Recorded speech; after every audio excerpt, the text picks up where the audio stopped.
세상을 바꾸는 정치 수다 팟캐스트 정치 알아야 바꾼다. 정치 알바 127번째 방송 시작하겠습니다.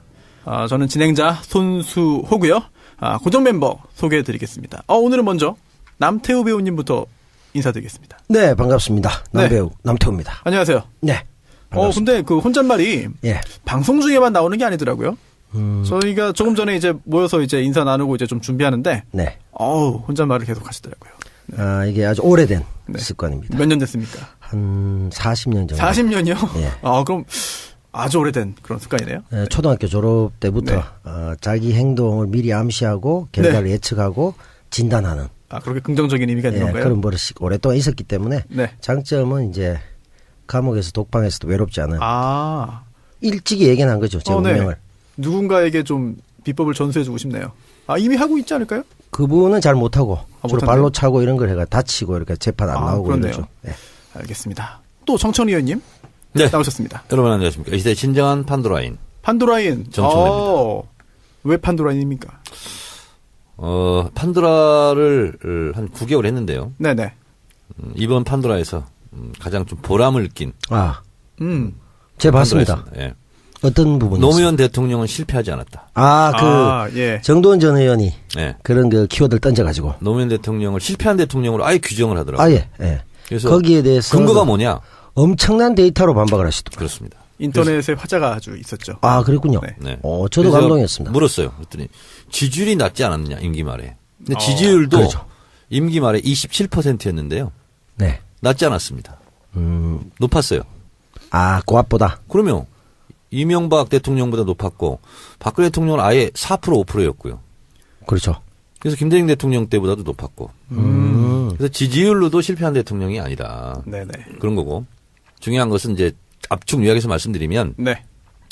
대한민국의 국가 경쟁력을 평가합니다. WEF 세계 경제 포럼. 네. 노무현 대통령 때 역대 최고였어요. WEF요? 네.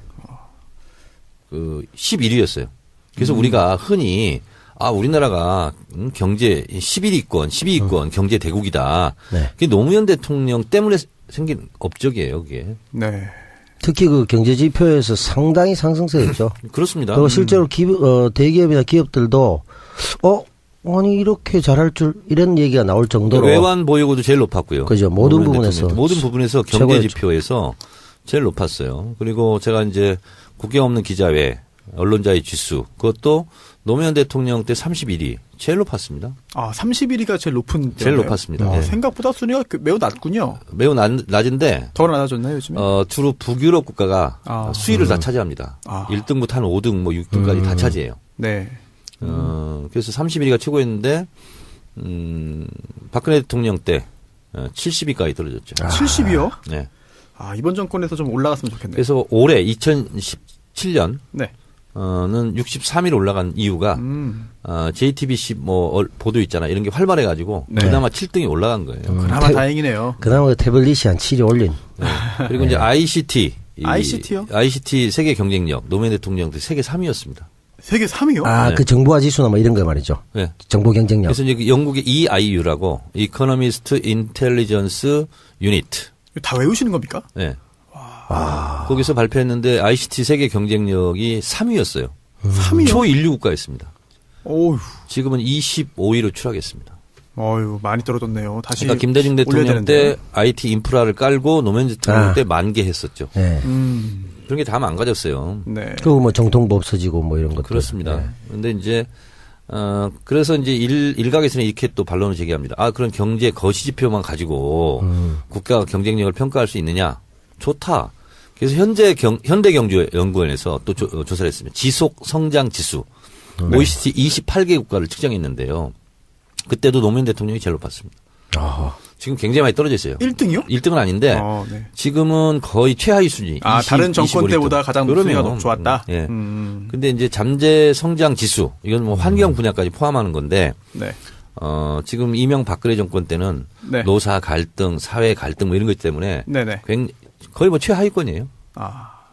그래서 이거를 반박할 수 있어서 좋았습니다. 그 기회를 주신 정두원 전 의원께 감사의 뜻을 한번. 감사하죠. 네. 그분은 그냥 진짜 흔히 얘기되는 네. 뭐 임기 말에 지지율 완전 끝났냐? 뭐 이런 끝난 거 아니야? 그거 하나만 달랑 들고 나왔다가 된통 그냥 덥석. 그래서 제가 이제 앞으로 강연 요청이 있으면 두 가지를 한꺼번에 하려고 합니다. 문재인 현상에 대하여 이건 제가 여러 번 했죠. 또 하나는 노무현 대통령은 실패하지 않았다. 그 근거 자료, 통계 자료, 수치 이런 걸 가지고 얘기를 할까 합니다. 저 판도라에 대해서 좀 궁금한 게 있습니다. 네. 조금 전에 말씀하신 그런 자료들을 다 개인적으로 수집을 네. 하신 거죠. 네. 그러면은 이 제작진에서 뭐 대본이라든지 이런 게 있을 거 아닙니까? 그 대본 작성할 때 질문지를 제작진이 주면 거기에 대해서 답변을 하고 그 대본이 만들어지는 건가요? 그런 방식이 아니라 네. 이번 주 정청래 판도라 주제는 뭘로 하실 겁니까? 이렇게 물어요. 네. 그러면은 상대방이라고 좀 하기 그렇습니다만 다른 출연자들은 이런 구체적인 정보를 모르고 자리에 앉는 건가요? 이번에는 제 판도라 부분이 아니었어요. 저는 이제 공수처를 가지고 했고. 네, 공수처였죠. 근데 이제 정두원 의원이 문재인 대통령이 선거하려면 링컨을 닮아야 된다. 네. 근데 링컨은 노무현 대통령이 제일 존경했던 사람 아니냐. 예, 거기서부터 출발했죠. 거기서부터 출발했죠. 네. 그러면서 노무현 대통령은 실패했다. 그러나 문재인 대통령은 실패하지 말아라. 그렇죠. 덕담처럼. 덕담처럼 그렇게 했는데 잠깐. 노무현 대통령이 실패했다고요?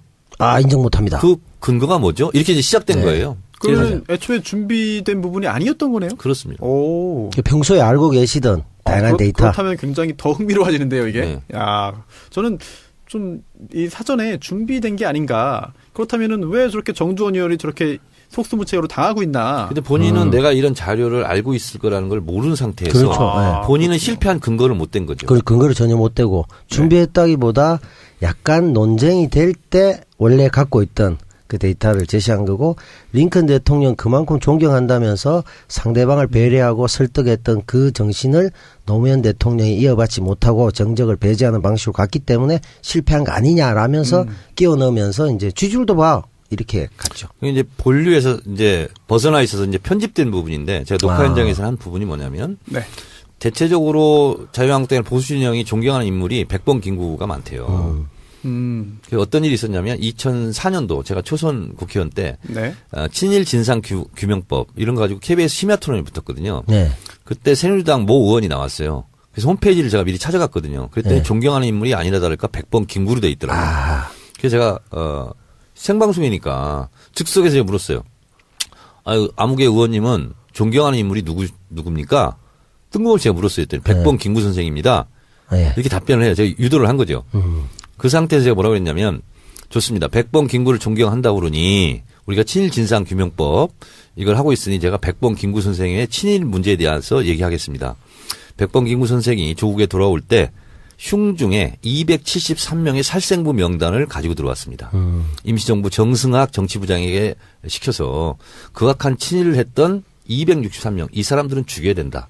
이것이 2000년 월간중앙 8월 특대호 특종 발굴로 보도되었습니다.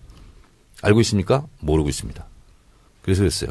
그 263명 안에는 조선일보, 방응모, 네. 동아일보 김성수, 김환란 다 있습니다. 이화여대 김환란. 네. 네. 다 있어 263명.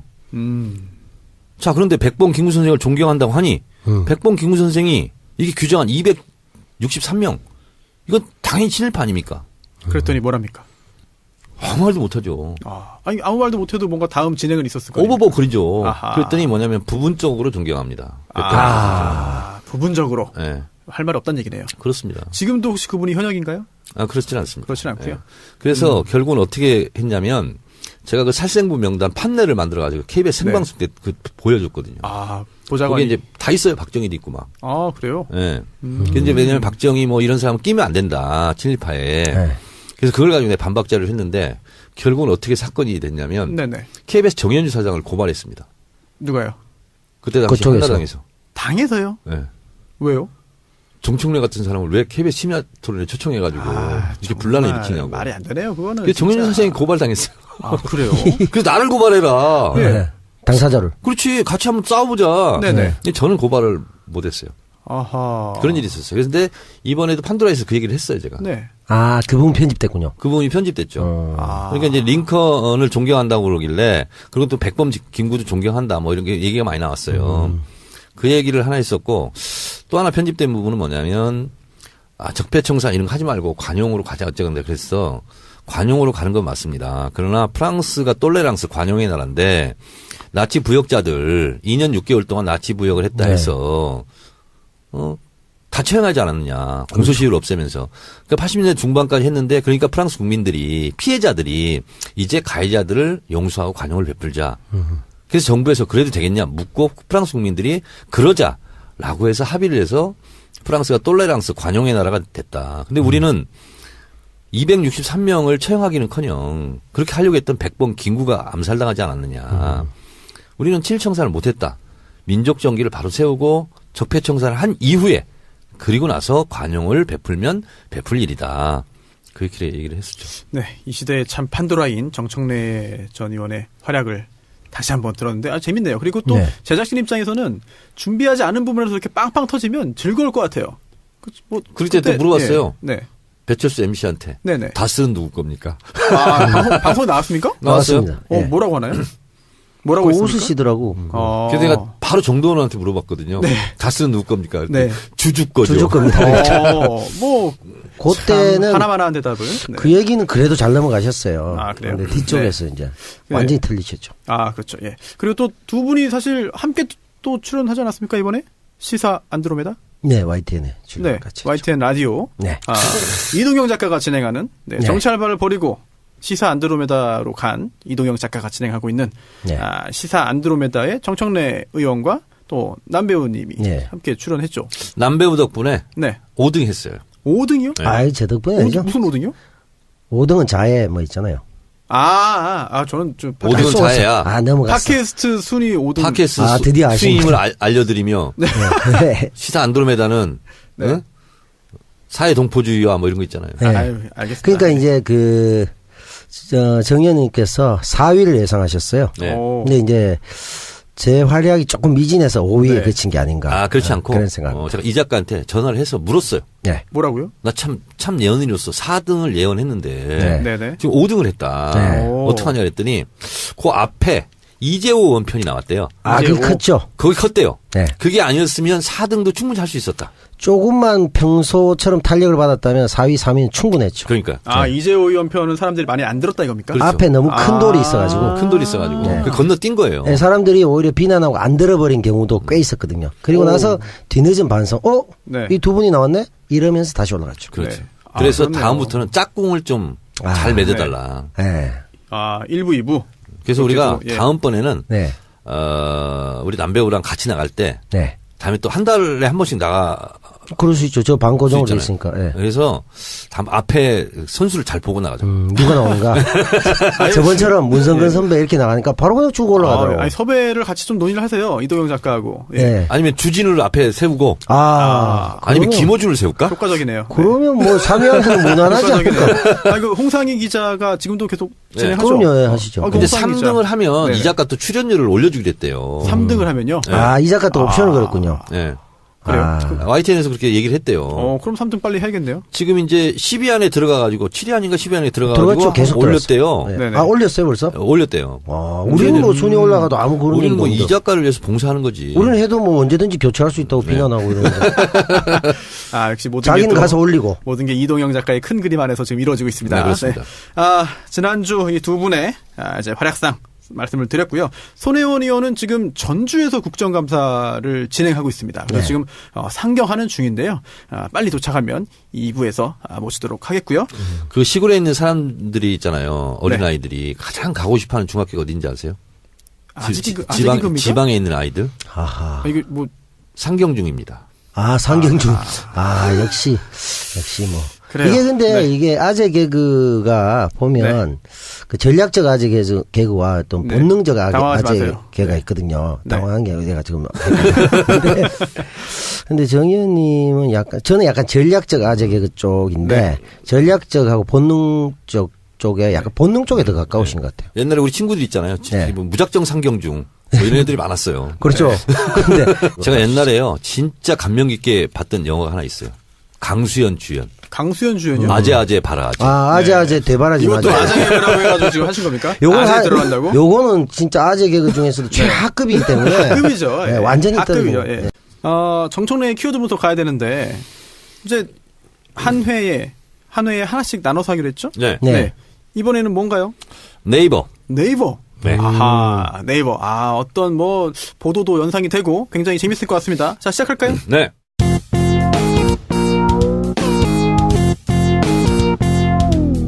정청래 키워드 분석. 네이버 국내 1위 인터넷 포털 업체입니다. 대표자 한성숙, 설립일 1999년 6월 2일에 됐고요. 주식 상장은 2002년 10월 29일에 됐습니다. 매출액이 얼마 될 것 같아요? 매출액이요? 5조? 조 단위 넘을 것 같고. 네. 3조? 5조. 4조 226억. 작년 딱 중간이네요. 기준. 종업원은 몇 명일 것 같아요? 한 4천. 2천. 2,531명. 오, 비슷해. 예. 막 던지는데 대충 맞네요. 네. 이런 인터넷 기반 사업으로 성공을 거둔 성공한 기업이죠. 네이버. 대표적인 곳이죠. 그렇죠. 근데 사기업인데 공적인 역할을 합니다. 그래서 이 일개 언론사보다 영향력이 더 많이 있죠. 그렇죠. 특히 이제 압도적이죠. 뉴스포털 압도적이죠. 네. 다음도 있습니다만은 거의 8대2 구조. 네. 이런 상태죠. 이 상태에서 지난번에 우리 야구 하면서 네. 엠스풀 박동희 기자가 왔었죠. 네네. 박동희 기자가 하나 폭로했죠. 네. 많이 했죠. 예. 축구연맹 부탁을 받고 기사 배지를 바꿨다. 네, 네이버가. 이래서 지금 국감장에서도 핫 이슈로 변했습니다. 네이버에 대한 특히 우리 진보 진영 같은 경우는 상당히 의혹의 눈초리를 많이 바라봤었습니다. 많이 섭섭해하고 있었죠. 많이 섭섭해하고 있었죠. 네. 근데 드디어 그 꼬리가 이번에 잡힌 거죠. 그렇죠. 네. 단적으로. 네이버가 뉴스 편집을 이상하게 한다. 그리고 이상하게 배치한다. 실검이 떴다가 사라진다. 여러 가지 각종 의혹이 있었죠. 그래서 이번에 박동희 기자에 의해서 이것이 이제 드디어 폭로가 됐고 네이버가 사과했죠. 대표가 사과했죠. 네. 그렇죠. 근데 이런 일이 이번에 최초로 꼬리가 잡힌 게 아닙니다. 저에 의해서 잡힌 적이 있습니다. 언제요? 또 그런 일이 있었습니다. 오호. 제가 여러 가지 분야 전문가잖아요. 그 특정 분야의 전문성을 의심할 만큼 다 분야의 전문성을 그렇습니다. 갖고 계시죠. 2014년 10월에 제가 안행이 간사로서 국정감사를 하고 있었습니다. 손수 변호사 기억납니까? 네이버 밴드 카카오톡이 사찰당하고 있다. 사찰. 네. 네. 그렇습니다. 그때 또 영장 관련해가지고 여러 가지 이야기가 나왔죠. 그렇습니다. 그 전 겨울에 민주노총 간부들이 경향신문사에 피신해 있었습니다. 네. 네, 그렇죠. 기억나시죠? 네, 네. 그래서 경향신문사를 압수수색한다. 정동이에요. 정동. 네. 경찰이 쳐들어왔었죠. 그 민주노총 사무실이 거기 있지 않나요? 그렇습니다. 그렇죠. 압수수색한다고. 그리고 저도 그때 달려갔었어요. 정동 카톨릭 회관인가요? 그 건물이? 아닙니다. 그냥 경향신문사 경향신문사. 본사. 네, 그죠. 근데 그때 어떤 일이 벌어졌냐면 민주노총 간부에 대해서 네이버 밴드를 사찰했다. 예를 들면 그걸 압수수색 영장을 받아서 사찰할 수 있죠. 근데 그분과 밴드를 했던 모든 사람들을 다 사찰했어요. 그리고 나서 카카오톡도 사찰하고 있다. 이것이 이제 밝혀졌어요. 네. 그리고 나서 뭐까지 밝혀졌냐면 그 관계자 부인의 사생활이라는 것은 다른 게 아니고 병원 진료 기록 이런 것까지 다 사찰했다. 네. 그래서 한참 문제가 됐었습니다. 다음 카카오톡 사장이 국회에 와서 사과도 하고 이랬었는데 사이버 망명 사태도 그때 그렇습니다. 그때 그리고 이제 텔레그램으로 사이버 망명 사태가 벌어지고 그리고 민주노총 찾아갔다가 자기들 의도한 뜻을 못 이루고 그 커피 믹스만 들고 왔다는 그렇습니다. 그죠? 예. 탈취 사건. 그래서 그때 제가 또 마침 뭘 제기했었냐면 이명박근혜 정권 시절에 통신 내역 조회가 너무 많다. 네. 그래서 3년간 박근혜 정권 때 했던 그 통신 내역 네. 조회가 몇 건이나 될 것 같아요? 3년. 7,500만 건이었습니다. 전 수십만 건 걸렸는데 네. 7,500만. 건강보험공단 이런 데 500만 건. 수상 편의를 해서 그냥 싹쓸이 다 해가는 거예요. 그래서 그때 뭐가 문제가 됐었냐면 통신 제한 조치, 통신 기록 조회 이런 게 있잖아요. 네. 통신 제한 조치는 감청한다는 뜻입니다. 근데 통신 제한 조치 영장을 받아가지고 다음 이런 데 가서 기록을 다 가져간 거예요. 그러니까 이게 영장 발부 목적이 틀린 거죠. 그래서 막 사과도 하고 막 그랬었어요. 그럴 즈음에 네. 제가 내비게이션도 사찰당한다. 그게 뭐냐면 유병헌 사태 때 네. 키워드 분석을 4개를 했습니다. 유병헌이 어디 숨어 있을 거라고 예상됐냐면 송치째. 그래서 송치골, 송치째, 송치골 가든. 그리고 유병헌 씨 아들 유대균 씨가 언남초등학교에 나타났다. 이런 첩보가 돼가지고 언남초등학교. 이 4가지 키워드 분석을 내비게이션에 친 사람들 있잖아요. 네. 이 사람들을 다 사찰했습니다. 야, 그럼 그때 거기에 그렇게 검색하지 않고 내비에서 네. 매실밭 이렇게 검색했더라면 그건 아니고요. 그 사람은 안 됩니까? 네. 그러니까 어떤 사람들을 했냐면 그때 유병헌 씨 도피를 돕고 있다. 그 조력자들 있잖아요. 김엄마 기억나십니까? 네, 김엄마. 이런 분들 5회 이상 이런 분들과 통화한 사람 430명을 사찰했고요. 그리고 은신철하고 얘기됐던 그 4가지 키워드 송치골 가든 송치째 그리고 언남초등학교를 친 사람들 있잖아요. 이 사람들을 다 사찰했습니다. 근데 내비게이션이 6개 그때 업체였는데 1등, 2등, 3등 업체에 가입된 회원이 3,800만 명이었습니다. 그러니까 4천만 명을 대상으로 이 4가지 키워드를 친 사람들 있잖아요. 이 사람들을 다 들여다봤어요. 야.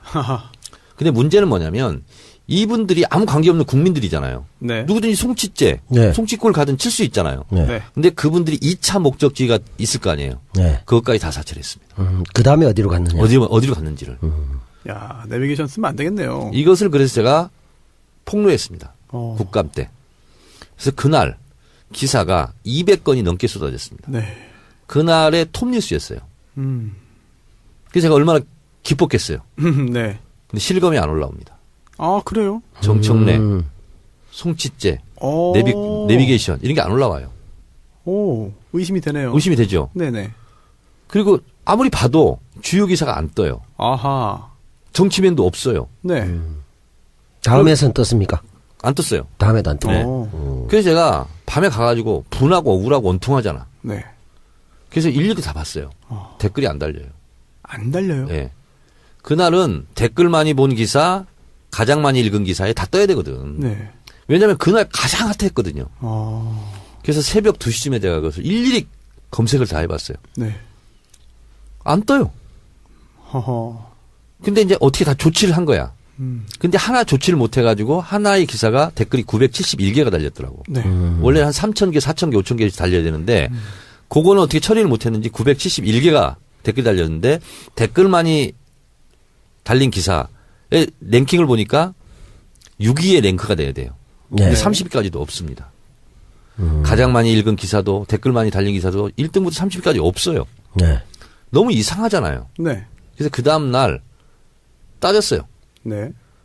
네이버 관계자를 불러가지고 네. 어떻게 된 거냐 그랬더니 IT 분야로 섹션을 처박아 놨어요. 그 KBO 때 그 박동희 기자의 이야기랑 똑같네요. 그때도 야구 관련된 KBO 비리 기사 썼더니 IT 쪽으로 편성이 됐다고 네. 그랬거든요. 어허. 수법이네요. 그러네요. IT 쪽으로 가면 잘 안 보이는 겁니까? 그러니까요. 아니 국정감사 때 한 기사인데 그게 IT 분야야. 내비게이션 관련된 거라고 그냥 내비게이션이 무슨 성능이 뭐 업그레이드 됐다거나 뭐 그런 게 아니잖아. 네. 야, 이런 또 편법이 또 있네요. 정말. 네. 야, 사실 그 네이버 그래서 이걸 네네. 가지고 우리 방송은 좀 늦게 나가겠네. 아침에 뉴스 공장에 나가게 됐어요. 아, 나가서 이제 상세히 설명하신다고. 언제요? 우리 녹음한 다음 날 내일 아침. 내일 아침에. 아, 그래요? 네. 뭐 네이버 이야기로요? 과거 경험 이거 이 지금? 얘기로. 아하. 왜냐하면 지금 네이버가 지금 이제 관심 이슈로 들어왔기 때문에. 네. 그래서 이게 지금 이제 이런 거죠. 제 추론입니다. 지금부터는. 네. 네. 영향력이 일개 하나의 매체보다 엄청나게 영향력이 있는 네이버에 과연 국정원이 손대지 않았을까? 저는 그런 의혹을 가질 수밖에 없는 거죠. 국정원 입장에서는 굉장히 매력적인 당연하죠. 것이죠. 네, 댓글 하나 가지고도 그렇게 신경을 썼는데. 그런 수공업적인 작업보다 포털을 장악하면 그렇습니다. 훨씬 더 쉬우니까. 네이버는- 그러면서 얘기하신 거 보면 네이버가 지금까지 봤을 때 이번이 처음이라기보다는 상습범적인 측면이 강할 것 같다. 이 말씀하시는 거예요. 없다라고 보지 않을 수 없다는 생각이 불현듯 스치고 지나가는 것을 어쩔 수 없다. 아, 그렇군요. 정확히 알아들었습니다. 저는. 네. 뭐 더 추가로 네이버 관련된 끝. 말씀. 그래요? 짧네요, 굉장히 생각보다. 네. 네. 전 옛날에 이 이야기도 생각이 납니다. 네이버는 평정됐다. 당시에 그런 말도 있었죠. 실제로 당시 의원이 네. 언론인 출신의 의원이 그런 말을 하기도 했고요. 누가 있었죠? 진성호 의원 아닌가요? 그런가요? 네. 네이버가 영향력이 막대하다 보니까 이거를 언론에 준해서 또는 언론으로 보고 규제 또는 여러 가지 그런 제재를 해야 되는 거 아니냐라고 하는 논의도 굉장히 오랫동안 계속되고 있습니다. 네. 어떻게 생각하십니까? 제가 현역에 있을 때 어뷰징 기사라고 네. 들어오셨습니까? 낚시질 네, 기사. 네, 네네. 이런 걸 규제해야 된다. 그런 논의가 있었던 건 사실입니다. 이게 왜냐하면 이게 네이버가 완전 편집 기능이 있는 거잖아요. 네. 그렇죠. 엄청난 영향력이거든요. 네. 근데 이게 사기업이고 또 언론도 아니고 애매한 지점이 있습니다. 그렇죠. 결국은 네이버에서 이슈로 만들자라고 하면은 사실 그거는 정말 전 국민적인 이슈가 되고요. 네. 또 정청래 의원 사례처럼 이거는 띄우지 말자라고 생각을 만약에 하고 그렇게 움직였다면 정말로 그거는 묻힐 수가 있거든요. 네. 굉장히 중요한 현재 힘이 있으니까 네이버가. 근데 당시 다음도 똑같았고요. 네이트를 가니까 탑 기사로서 돼 있더라고요. 네이트요? 네. 오. 지금 없어졌나? 아니 있어요. 있어요? 예, 네. 네이트 있습니다만 영향력이 사실은 거의 뭐 3등이라고 할 수 있겠지만 좀 미미하죠. 거의 그렇죠? 의미 없는 뭐 3등. 같은. 네이트 하지만 판이 있습니다. 판 모르십니까? 모릅니다. 예. 판춘문예 모르십니까? 판? 예. 판이 뭐예요? 판은 판도라밖에 모릅니다. 제가 상대적으로 신세대군요. 그렇군요. 네, 네이트판 특히나 이제 남성에게도 인기 있지만 여성분들에게도 더 큰 인기가 있고요. 네. 여러 가지 신변 잡기적인 이야기를 나누면서 공감대를 형성하는 그런 마당이 있습니다. 마당? 아고라인데 아고라 예전 아고라와 비슷하지만 좀 더 가정생활이나 뭐 그런 거에 좀 집중되어 있는 그런 게 있고요. 뭐 재밌습니다. 한번 가보시죠. 네. 좀 연성으로 해서 사람들 네네. 친근감 있게. 그렇습니다. 네. 여러 가지 이야기가 나오는데 그럼 자, 키워드 분석은 이걸로 하고. 네. 근데 이거 언론으로 봐야 됩니까? 그렇다고 해서 이걸 적절히 어느 선에서 통제를 한다는 거 아니냐고. 언론은 분명히 아닌데 이상한 효과를? 그 이상의 언론이죠 지금. 여기에 대한 뭔가 제도적 정비나 이런 게 필요한 게 없을까요? 애매해요. 규제하기도 어렵잖아. 네, 애매해요. 그럼 뉴스 뭐 구글이나 다른 네. 그런 해외 포털들을 보면은 사실 검색 창만 떠 있지 초기 화면에 네. 뉴스 기사들이 이렇게 올라가질 않잖아요. 구글 같은 경우는 없죠 아예. 네네. 그래서 과연 이게 편집을 결국은 네이버 직원이 선정을 해서 어떤 기사를 올리는 거잖아요. 네. 그렇다면 이거 정말 어찌 보면은 언론보다 더한 언론으로 볼 수도 있는데 기능적으로는 과연 이걸 어떻게 봐야 되느냐 좀 굉장히 입법부에서도 고민이 많을 것 같습니다. 국회에서도. 네, 그렇습니다. 근데 어쨌든 포탈에 관한 규제 내지는 이런 거를 좀 네. 해야 되지 않을까 생각이 듭니다. 그리고 뭐 짧게 하나만 좀 하자면은 사실 이 네이버 관련된 문제가 그동안도 의혹 제기 많이 있었는데 이번엔 처음으로 시인한 것 같아요. 그렇죠? 그리고 그렇습니다. 내부 감사를 했더니 네이버 스포츠 담당자가 외부에 뭐 한국 프로축구 연맹에 기사 재별 요청을 일부 받아들였다고 확인됐다라고 하는데 이게 사실 기억하실지 모르겠습니다만 저는 K리그를 굉장히 좋아하기 때문에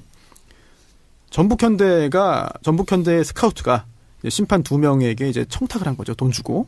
그거를 이제 여기에 대해서 연맹이 솜방망이 처분을 합니다. 승점 9점 삭감하고 뭐 1억 제재금.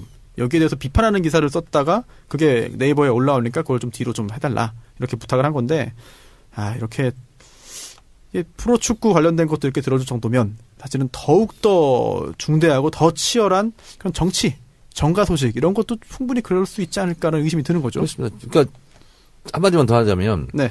열심히 준비해서 국감을 했는데 당연히 정치 기사죠. 어떻게 IT 분야로 갑니까? 그러니까요. 이거 야, 참 정말. 근데 그 IT 기사로 보내가지고 아주 주된 관심에서 비껴나가게 하는 거 굉장히 효과적인 방법인 것 같습니다. 안 올린 건 아니니까요. 네. 그들 입장에선 참 신기하네요. 네. 그럼 네이버 관련된 부분 여기까지 할까요? 남배우님 뭐 특별히 네이버? 네. 예. 네이버 내 이놈 정신 차려라. 아하. 그거 댓글 있었어, 그거. 있어요? 네. 뭐라고요? 하여튼 지금 한 거대로 있었어요. 그럼 남배우님이 쓰신 거네요? 제가 쓰진 않았습니다만 어쨌든 네. 비슷하지 않겠습니까? 네. 참 그렇네요. 네.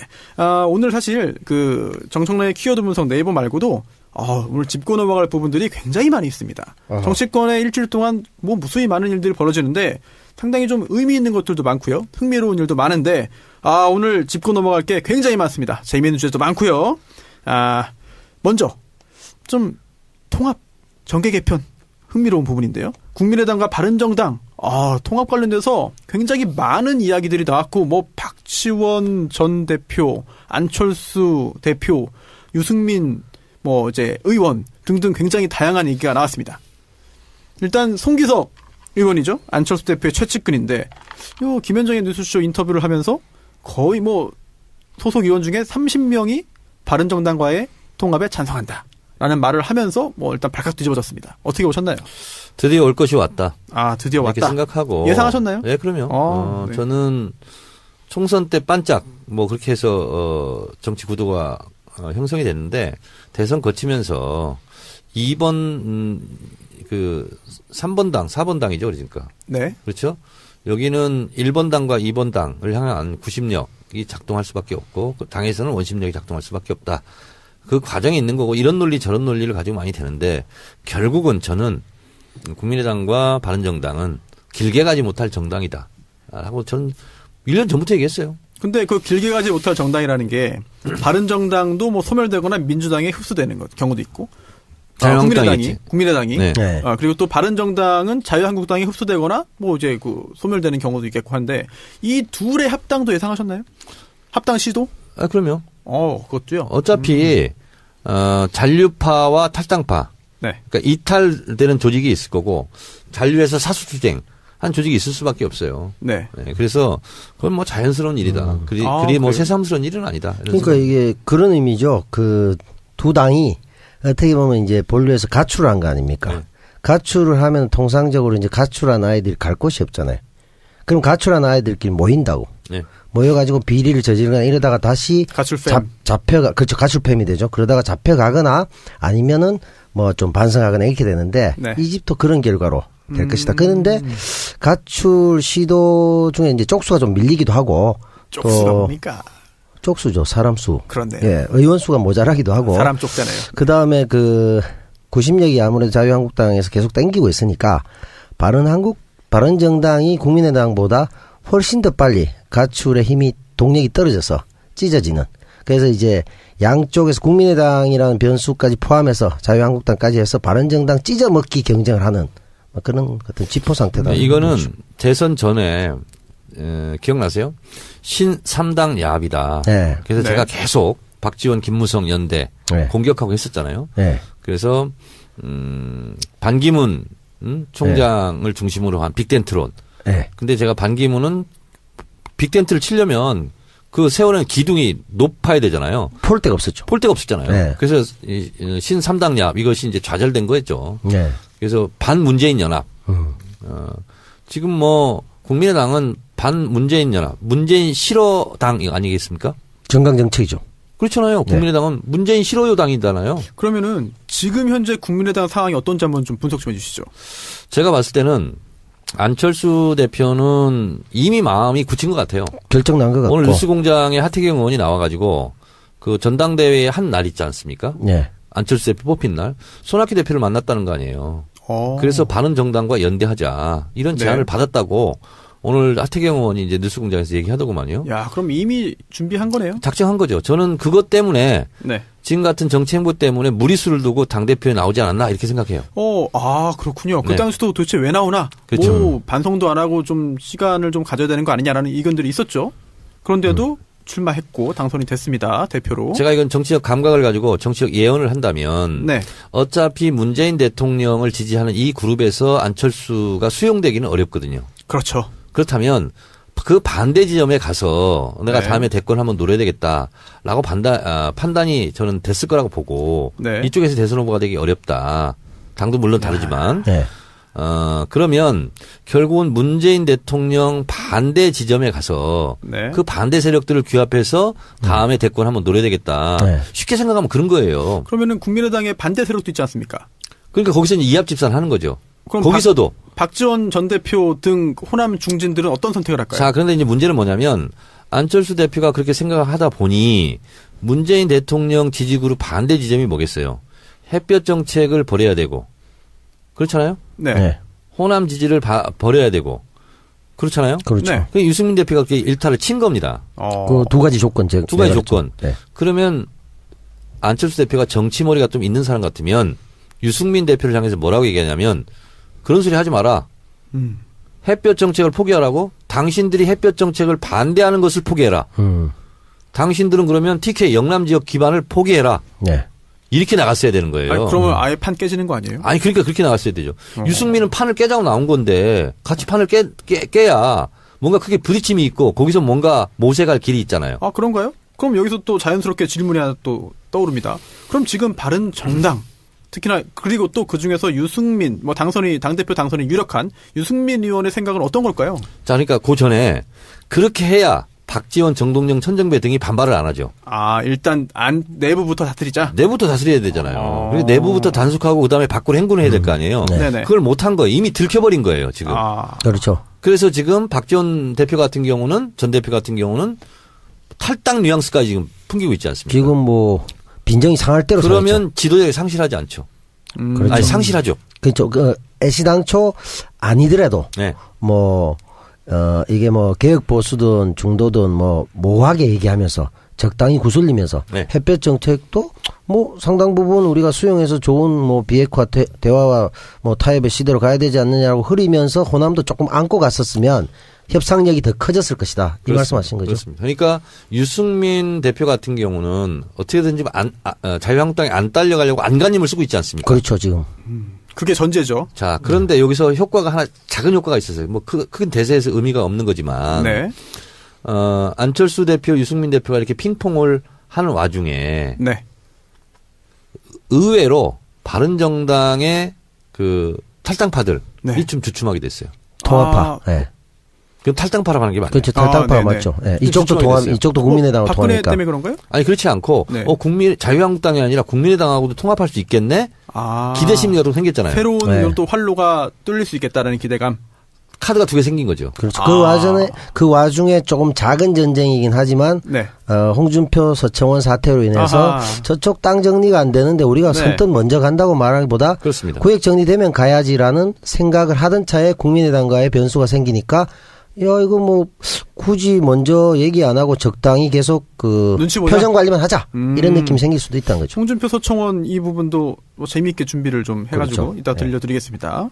그러면 지금 현재 국민의당과 바른정당의 어떤 그 내부 상황은 좀 잘 짚어주셨고 네. 좀 결론이 좀 궁금해요. 그래서 어떻게 될 것 같습니까? 결론은 이런 겁니다. 바른정당 잔류파와 그리고 국민의당 안철수 계보 이 측에서 합칠 수는 있겠죠. 네. 그러나 거기에는 또 심각한 내홍과 분열이 또 있겠죠. 서로 이게 안철수, 유승민 이 두 정치인이 다음 대권을 노리기 위해서 하는 합당 아닌가요? 그렇습니다. 다 정치 노름인데 그런 와중에 국민의당의 안철수를 따라가기 싫어하는 네. 일부 의원들은 네. 민주당에 노크를 할 수도 있습니다. 호남. 네. 그렇죠. 이미 그 포착이 되고 있어요. 더불어민주당의 이제 노크 기순을 하려고 문을 똑똑 두드리고 있겠죠. 그렇습니다. 노크 기순. 네. 그쪽에서 받아줄 거냐 말 거냐 이런 문제가 또 발생하겠지만. 또 이 귀순 말씀하시니까 기억나는 게 며칠 전에 자유한국당 포천이죠. 김영우 의원이 포천이죠. 네. 예, 예. 거기 당원들이 김영우 의원 복당 결사 반대한다고 예. 뭐 기자회견하고 다 선언했어요. 당원들이. 그럼 민주당 호남 현재 그 지역위원장들 있지 않습니까? 민주당도 똑같은 일이 벌어질 겁니다.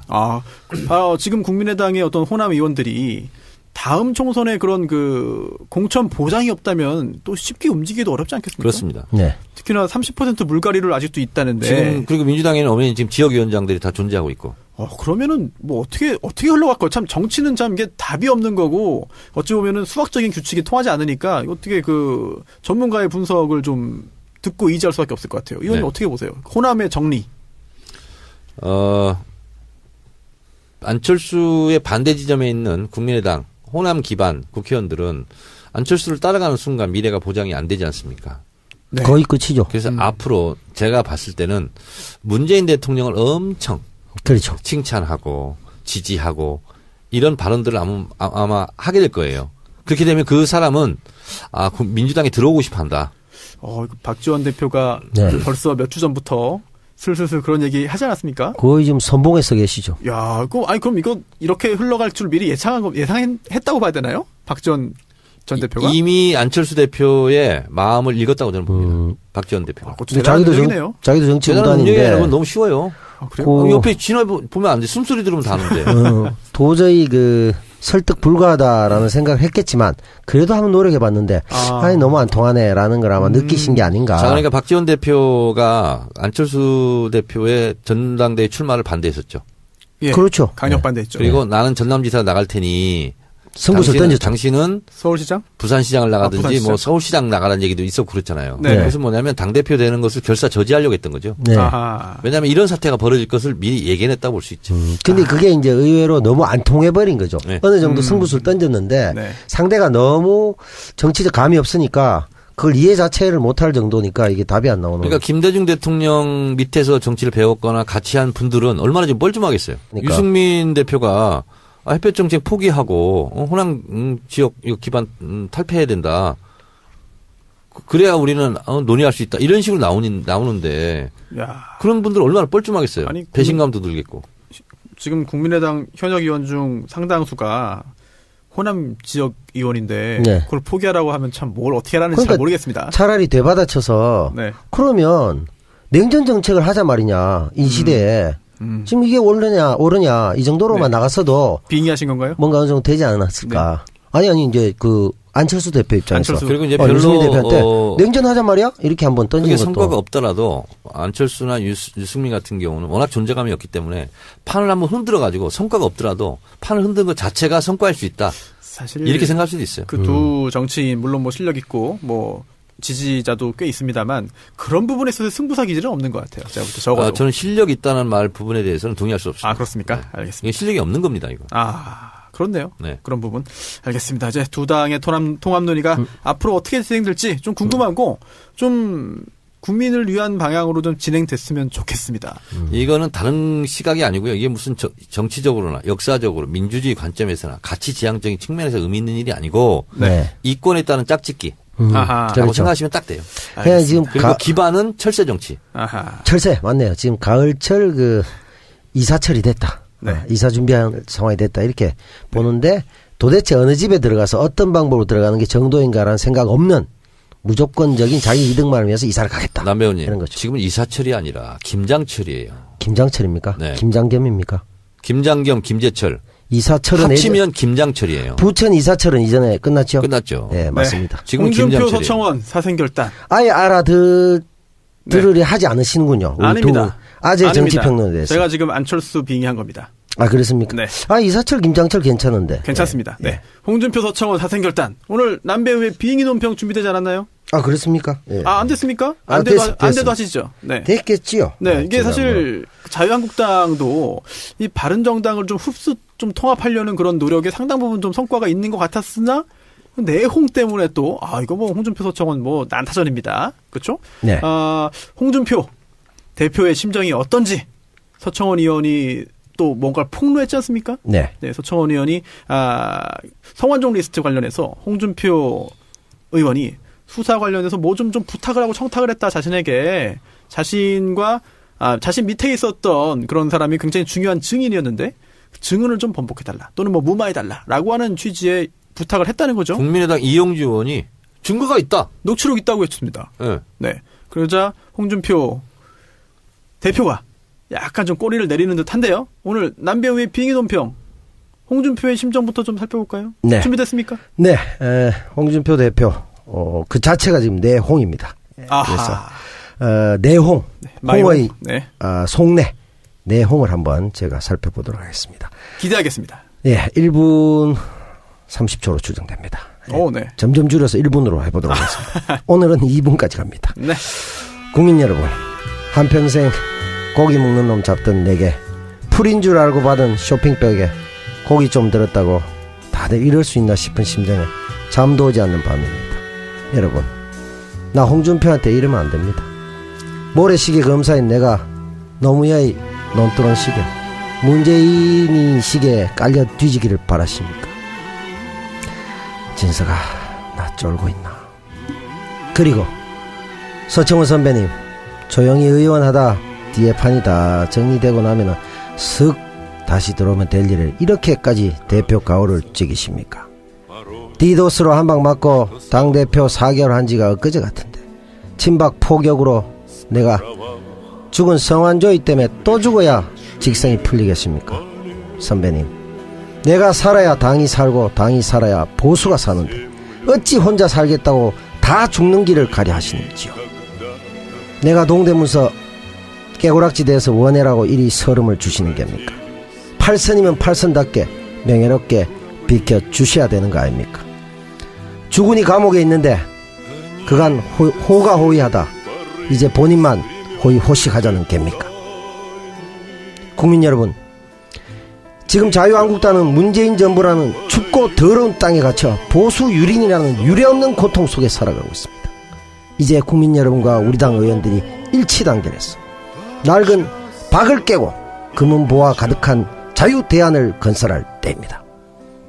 비록 어제 친박이었어도 새 세상에 오면 빈집은 버릴 줄 아는 옹고지신의 정신으로 출당안을 통과시켜 주실 것을 우리 당의 모든 의원들께 간곡히 호소합니다.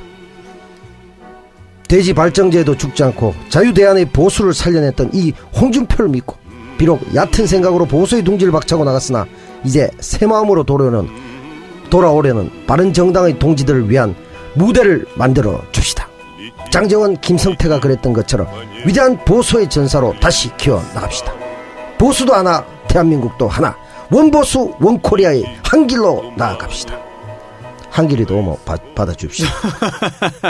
요까지가 심정이 아닐까 생각합니다. 아유, 잘 들었습니다. 뭐, 예, 정 의원님 어떻습니까? 어떻게 들으셨습니까? 내용은 좋고, 네. 다음에는 홍준표 성대모사까지 좀. 원래 제가 두 가지를 다 할 수 있으나. 오늘 좀 됐어요, 초반에 성대모사가. 오늘은 이제. 하신 거 아니에요? 뒤에 빼버리고, 네. 그냥 대변인 논평 형태로 내용만 따라갔습니다. 그럼 홍준표 성대모사 한 마디만 해주세요. 인사, 뭐 아무거나 하나만. 이게 다 문재인 때문이지 뭐. 똑같네요? 똑같습니까? 똑같지 않습니까? 안 했는데. 다음에 한번 해보도록 하겠습니다. 알겠습니다. 지금 정 의원께서 네. 부족했다. 그 부분을 이제 얘기하시는 거잖아요. 성대모사. 남배우님 그렇게 생각하십니까? 이거 누구예요? 그거는 누굽니까? 문재인 대통령. 다스베이더인데. 그건, 이건 좀 아닌 것 같은데. 그거는 진짜, 이거 편집 안 하면 큰일 나겠네요. 네. 돌팔매가 날아올 것 같습니다. 아니, 내용을 가지고 분석해 주십시오. 오늘 내용에 집중했습니다. 네. 좋은 내용 있지 않습니까? 네. 안녕하십니까. 노무현입니다. 뭐예요, 이건 또? 그거는 노무현 대통령 안 비슷했어요? 전혀. 그렇습니까? 네. 노무현입니다. 큰일 났네요, 이거 진짜. 죄송하게 생각합니다. 어떻게 수습하죠, 이걸 진짜? 네. 이건 뭐, 네. 빙의 논평 자체를 그냥 깡그리 묻어버리시는 이상한 성대모사 그렇습니다. 때문에. 큰일 났네요. 네, 다 앞에 까먹어서 내용을. 내용이 나쁘지 않았는데. 정 의원님. 네. 지금 최경환, 서청원 의원 같은 경우에는 이제 출당하려면 뭐 자진타당 안 할 테니까 안 하죠. 출당 조치하려면은 또 의원총회 표결이 있어야 되고 소속 의원 3분의 2 예. 이상의 찬성이 있어야 되지 않습니까? 가능할까요? 최경환 71, 2석 돼야 되죠. 그 서청원 의원 입장의 항변을 저는 이해를 합니다. 억울하다. 왜냐면 한번 징계를 받았거든요. 맞죠. 일사부재리다. 당원 자격정지. 네. 굉장히 센 겁니다, 이거. 3년인가 받았을 거예요. 네.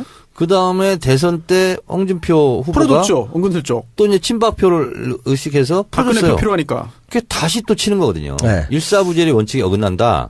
이 항변은 이유 있는 항변입니다. 저도 그렇게 생각합니다. 남배우님도? 그건 아무래도 이제 그 징계를 많이 받아보셨기 때문에. 징계 전문가잖아요. 네, 그러니까 잘 하신 거예요. 이거 원리 원칙적으로 봤을 때는 뭔가 위법적인 구정이 있다. 당헌 당규상. 이런 지적은 할 수 있어요. 제가 옛날에 시골에서 있잖아요. 농악놀이 이런 거 하잖아요. 꽹가리치고. 네, 꽹가리치고. 네. 근데 저는 징을 들었어요. 예. 그래서 징계 전문가가 된 것 같아요. 징이 그치. 울리는. 그게 제일 쉬워요. 이 와중에서도 이런 거 다 잘릴 수도 있어, 진짜. 아니 이 와중에도 그 손 변호사님의 감시가 소홀해진 네. 틈에 그새 네. 징이 그냥 돌아 버렸어요. 제가 눈은 내리깎고 있어도 귀는 열려 있습니다. 자, 지금. 그런데 이런 게 또 딜레마일 거예요. 홍 대표 같은 경우는 벌써 이제 기스가 난 거죠. 이미. 이미 기스가 난 거고. 그리고 이제 지방선거 관련해서 지난번에 얘기한 것 같은데. 네. 지방선거 출마자들은 TK 쪽에서는요. 아직도 박근혜 표는 살아있거든요. 그래서 무시 못하죠. 그렇습니다. 네. 그렇기 때문에 3분의 2 의원총회 통과가 쉽지 않습니다. 쉽지 않다. 만약에 그래서 결국은 출당이 안 된다라고 한다면 홍준표의 지도력 상처받는 건데 어떻게 되겠습니까? 뭐 대표를 그만두나요? 이럴 수 있어요. 자유한국당도 찢어질 수 있습니다. 그래요? 그럼요. 충격적인 예언인데. 옛날에 이민우 파동이라고 있었습니다. 네, 사쿠라 신민당? 파동. 네. 네. 그래서 이민우를 남겨놓고 다른 당 소속 의원들이 다 나와버렸어. 다 갑자기 이사를 가버렸죠. 그렇죠. 그 반장을 왕따시켰네요. 그렇죠. 나중에 보니까 아무도 없고 다 나가고 그렇지. 오. 뒤로 돌아보니까 자기 혼자 있어. 아하. 빈집을 만들어버렸죠. 이런 것처럼 뭐 그 정도는 아니더라도 네. 친박 지금 성향 의원들이 지금 숨죽여 있지만 저는 20명은 넘을 거라고 봅니다. 그래요. 그렇다면은 참 홍준표 대표도 굉장히 좀 난처한 상황에 빠질 것 같은데 혹시 홍준표 대표가 지금 대법원판 아직 그 재판 남아 있잖아요. 네. 그 성완종 리스트 관련해서 1심 유죄, 2심 무죄입니다. 여기에 이 대법원의 판단에도 영향이 있지 않을까라는 그런 분석도 있는데 어떻게 보십니까? 그렇겠죠. 지금 상당히 영향이 있을 거라고 보고 증거가 있다라고 또 얘기했고 뭐 이영주 의원까지도 가세하고 막 이렇게 되니까 네. 그런 면에서 보면 지금 그 3분의 2 이상의 통과되기가 쉽지 않은 상황 그리고 현실적으로는 바른정당을 당겨와야 되는데 쉽지 않고 그러다가 성완종까지 터지면 당 대표로서 지도력에 기스가 나고 심지어 자기가 잡혀가는 꿈까지 꾸지 않을까. 네. 안 되면. 아하. 그래서 자명이 오지 않는 상황이 아닐까 생각이 들어요. 참 정치인으로 이렇게 활동하는 게 참 쉽지 않은 것 같아요. 그러니까 정리하자면 이런 겁니다. 네, 정리해 주시죠. 국민의당은 최대 주주는 호남 기반 호남 지역 의원들인데 네. 안철수 대표는 거기하고 정체성을 좀 달리하는 것 같습니다. 네. 아하. 그렇게 되죠. 네. 그리고 바른정당은 유승민 대표가 실제로 대선 후보였고 간판이긴 하나 네. 숫자가 좀 부족한 것 같고 그렇죠. 네. 거기는 자유한국당으로서의 원심력이 작동하고 있고 그리고 유승민과 안철수 관계 속에서는 이해가 맞아떨어지는 것 같아요. 네. 그러나 주변이 따라오지를 않고 네. 이런 상황 같고 자유한국당 같은 경우는 친박을 내쳐야 바른정당을 의원들을 흡수할 수 있는데 그러기에는 홍준표 대표가 흠결이 너무 많고 또 역학관계도 복잡하고 이렇게 되는 것 같아요. 이렇게 복잡한 수가 얽혀서 돌아가는데 이것을 바라보는 평가 기준, 네. 뷰 포인트. 네. 뭡니까? 이거는 아까 얘기했잖아요. 이권에 따른 이합 집산 짝짓기. 철새 정치다. 자기 이익 때문에 한다? 그렇습니다. 그리고 알겠습니다. 역사에 의미 있는 일은 아니다. 네. 결국 이제 야당 중에 이제 야3당이 결국 통합 논의 지금 진행 중인데 뭐 여러 가지 일들이 터지기 때문에 어떤 결과가 나올지 그리고 또 정청래 의원의 예언 분석이 잘 맞아떨어질지 관심 있게 재미있게 지켜보도록 하겠습니다. 네. 그럼 거기서 봤을 때 지금 이제 그 당이 5개 당 중에 더불어민주당과 정의당은 내용과 형식이 비교적 일치하는 반면에 나머지 3당은 대표와 내용 그러니까 형식과 내용이 상당히 언밸런스 남으로 해서 이런 요동이 계속 칠 수밖에 없는 당의 구조를 갖고 있다. 이렇게 볼 수 있겠네요. 알겠습니다. 남배우의 또 분석까지 들으셨고요. 자, 이제 1부 두 번째 광고 듣고 오시겠습니다. 안녕하세요. 팟캐스트 동지 여러분. 범교텔레콤 대표입니다. 범교텔레콤에 문의해 주시고 가입해 주시는 분들께 진심으로 감사의 말씀 드립니다. 10월은 단톡법 종료와 긴 연휴로 휴대폰 단가 인하가 기대되는 달입니다. 약정이 끝난 폰을 사용하고 계신다면 구매를 고려해보세요. 범교텔레콤은 SK인터넷, 휴대폰, 어르신폰, 키즈폰까지 10월 한 달 동안 다양한 이벤트와 혜택 드리고 있으니 많은 문의 부탁드립니다. 문의는 전화번호 010-7114-3333으로 문의해 주세요. 감사합니다. 안녕하세요. 고민하다가 직접 홍보하려고 나왔습니다. 각질, 굳은 살, 거친 발 신경 쓰이시죠? 아내가 평소 각질도 많고 겨울만 되면 뒤꿈치가 터지고 피가 나서 고생을 진짜 많이 했습니다. 좋은 푸크림 좀 만들어 달라는 아내의 부탁, 심혈을 기울여 만들었죠. 제품 나오고 자신 있어서 홈쇼핑에도 도전했지만 쫄딱 망했습니다. 지금은 입소문이 나서 지마켓, 옥션, 11번가 등에서 풋크림 1등 하고 있습니다.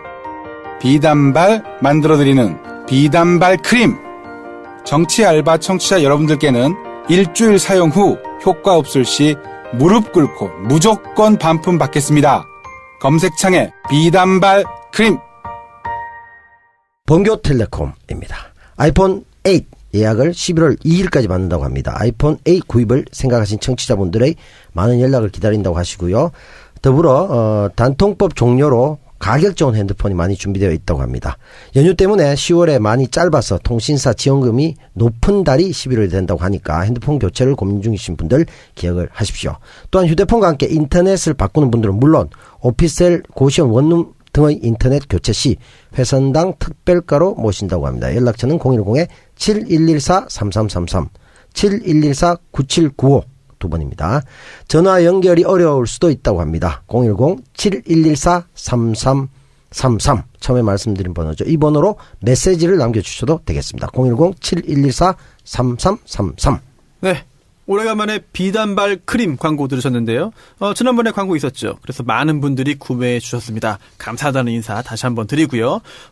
그런데 효과 없으면 환불해 주겠다라고 했는데 실제로 효과가 없다면서 환불을 요청한 그런 소비자는 한 명도 없었다고 합니다. 감사합니다. 그리고 이번에 비단발 크림의 신제품 비단발 풋 스틱이 나왔습니다. 간편하게 사용 가능하겠고요. 스틱이니까 각질이나 굳은 살 심하신 분에게 특히 좋습니다. 기존의 비단발 크림은 계속 나옵니다. 이용해 주시면 되겠고요. 간편하고 더 강력한 보습 성분의 풋 스틱 많은 관심 부탁드립니다. 그리고 기억하실 겁니다. 지난번에 그 손혜원 의원께서 발을 감싸는 랩이 있으면 좋겠다라고 해서요. 이번에 그 풋 스틱에는 사은품으로 아예 풋 커버를 함께 드리고 있다고 하는데요. 비단발 크림에는 이제 함께 사은품이 따라가지는 않고요. 신제품 풋 스틱을 주문하시면 풋 커버까지 함께 보내드리고 있습니다. 검색창에서 비단발 크림 검색해 주시기 바랍니다. 네, 오늘 광고 4편 다 잘 들으셨고요. 꼭 좀 성과가 좀 있었으면 좋겠습니다. 이제 사업에 좀 이 광고가 좀 도움이 되고요. 또 어디서든 이런 그 물건을 구입하실 생각이 있으시면요. 서로 돕고 또 연대하는 의미에서 꼭 우리 광고, 정치 알바 광고 상품을 좀 찾아주시면은 모두에게 좋을 것 같습니다. 부탁드리겠습니다. 시간이 많이 남지 않았습니다만, 이번 주에 참 다룰 게 굉장히 많고요.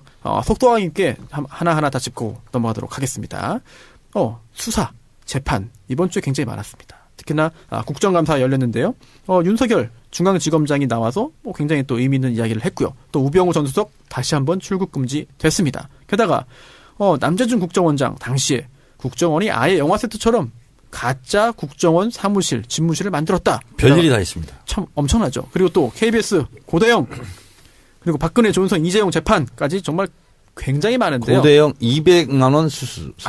이건 좀 너무한 거 아닙니까? 뭐부터 할까요? 정 의원님 고르시죠. 지금 다 했잖아요. 그래도 하나하나 또 의미를 짚어주시고. 우리 있잖아요. 스피드 퀴즈로 합시다. 그럴까요? 제가 낼까요? 네. 어떻게 남배우님도 준비됐습니까? 주신 대로 저희가 답변하도록 하겠습니다. 번갈아 가면서 알겠습니다. 자, 윤석열 정 의원님. 네. 윤석열 관련해서 자유롭게 말씀해 주시죠. 윤석열 서울중앙지검장 문재인 정부 들어서 굉장히 잘한 적재적소 인재 배치 중에 하나인데요. 네. 다스가 누구 거냐고 물어봤죠. 그렇습니다. 네. 실수 의자를 확인하겠다. 네. 이렇게 얘기했습니다. 확인이 될 것으로. 네. 희망 섞인 전망을 해봅니다. 확인이 좀 됐으면 좋겠습니다. 네. 또 이번에 윤석열 중앙지검장이 이야기하면서 우병우 관련된 이야기도 했어요. 그래서 우병우 수사 어떻게 할 거냐라고 했더니 첩보가 많다고 해서 구속을 위한 수사를 할 수는 없다. 하지만 수사 열심히 하겠다. 수사하다 보면 드러나지 않겠느냐. 제가 네. 이거는 들었다고 해도 들었다고 할 수 없는 그냥 정치적 감인데 네. 윤석열 중앙지검장으로서는 우병우를 진짜 잡고 싶지 않을까? 그렇겠죠. 그렇죠. 네. 그렇겠죠. 자존심이 좀 세워야 되지 않을까? 세울 수 있지 않을까요, 자존심? 그러면 우병우도 네. 윤석열 중앙지검장이 잡아 드리지 않을까? 그런 생각이 듭니다. 그런 일이 있어서 좀 의혹이 좀 말끔히 해소가 되고 또 죄 지은 게 있다면 당연히 그에 대한 그런 처벌이 있어야겠죠. 국감장에 서울 고검 국감을 했죠. 법사위에서. 네. 고검장이 지금 누구죠? 조은석. 누굽니까? 고검장이죠. 고대 출신입니다. 네. 이분이 충남도지사 누구죠? 충남도지사요? 아니죠. 네. 수사에서 구속시킨 검사일 겁니다. 예전에. 그래요? 예전에. 근데 기수가 빠릅니다. 그 옆에 앉아 있는 윤석열 네. 중앙지검장. 네. 학번으로는 선배인데 나이 선배인데 그렇죠. 기수는 늦죠. 23기인가 그럴 거예요. 그렇습니다. 늦을 겁니다. 네. 그래서 저는 그걸 보면서 묘한 그런 말로 표현하기 어려운 좀 그런 감정을 느꼈는데 저는 우병우, 네. 남재준 뭐 이런 사람들을 윤석열 중앙지검장의 진두지휘로 네. 잘 해결하지 않을까 그런 생각이 들었습니다. 네. 돌아온 장고죠. 돌아온 장고인데 네. 윤석열 지검장이 이런 말을 했죠. 우병우라는 특정 개인을 표적으로 삼는 수사를 하지 않겠다. 네. 라는 말을 했죠. 그게 이제 오히려 더 무서운 거죠. 아. 뒤에 갈로 열면 특정 개인을 위한 수사를 하지 않겠는데 네. 잡고 보면 특정 개인일 것이다. 오. 이런 말이라고 저는 해석합니다.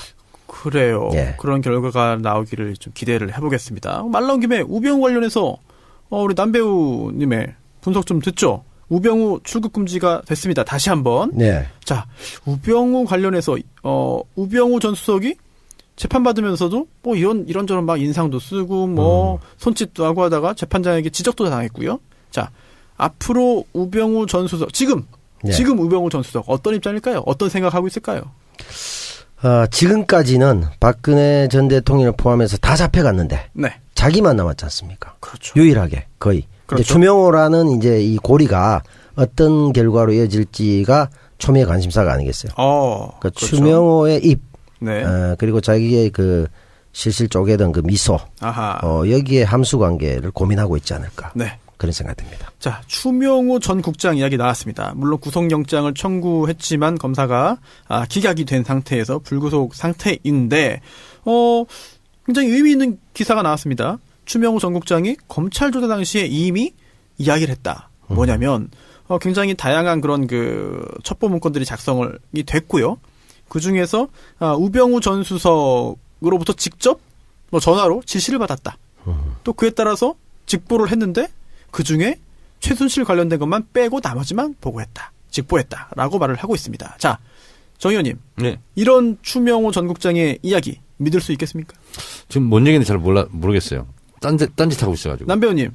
그것만 빼고 보고했다. 네. 이 얘기잖아요. 최순실만 빼고 나머지는 보고했다. 최순실만 안 했다. 안 했다. 네. 그러면 아직까지 그들의 거래 관계는 끝나지 않은 것이 아닐까. 아하. 네, 거래가 끝났다 하면 네. 다 보고했다. 네. 너 그냥 뭐 상부니까 보고를 했다. 그다음 판단은 우병우 수석이 한 건데 나보고 왜 그러냐. 네. 이렇게 나가야 되는데 네. 그 얘기를 하지 않는 것은 아직까지는 딜 관계가 있지 않느냐. 알겠습니다. 내가 어떻게 입을 띄는가에 따라 당신이 네. 썩소를 지을지 미소를 네. 지을지 네. 그건 알 수 없는 일이다. 요 정도 얘기가 아닐까. 국정원 얘기 한번 갔다가 고대영 이야기로 가보죠. 예. 정 의원님. 네. 국정원.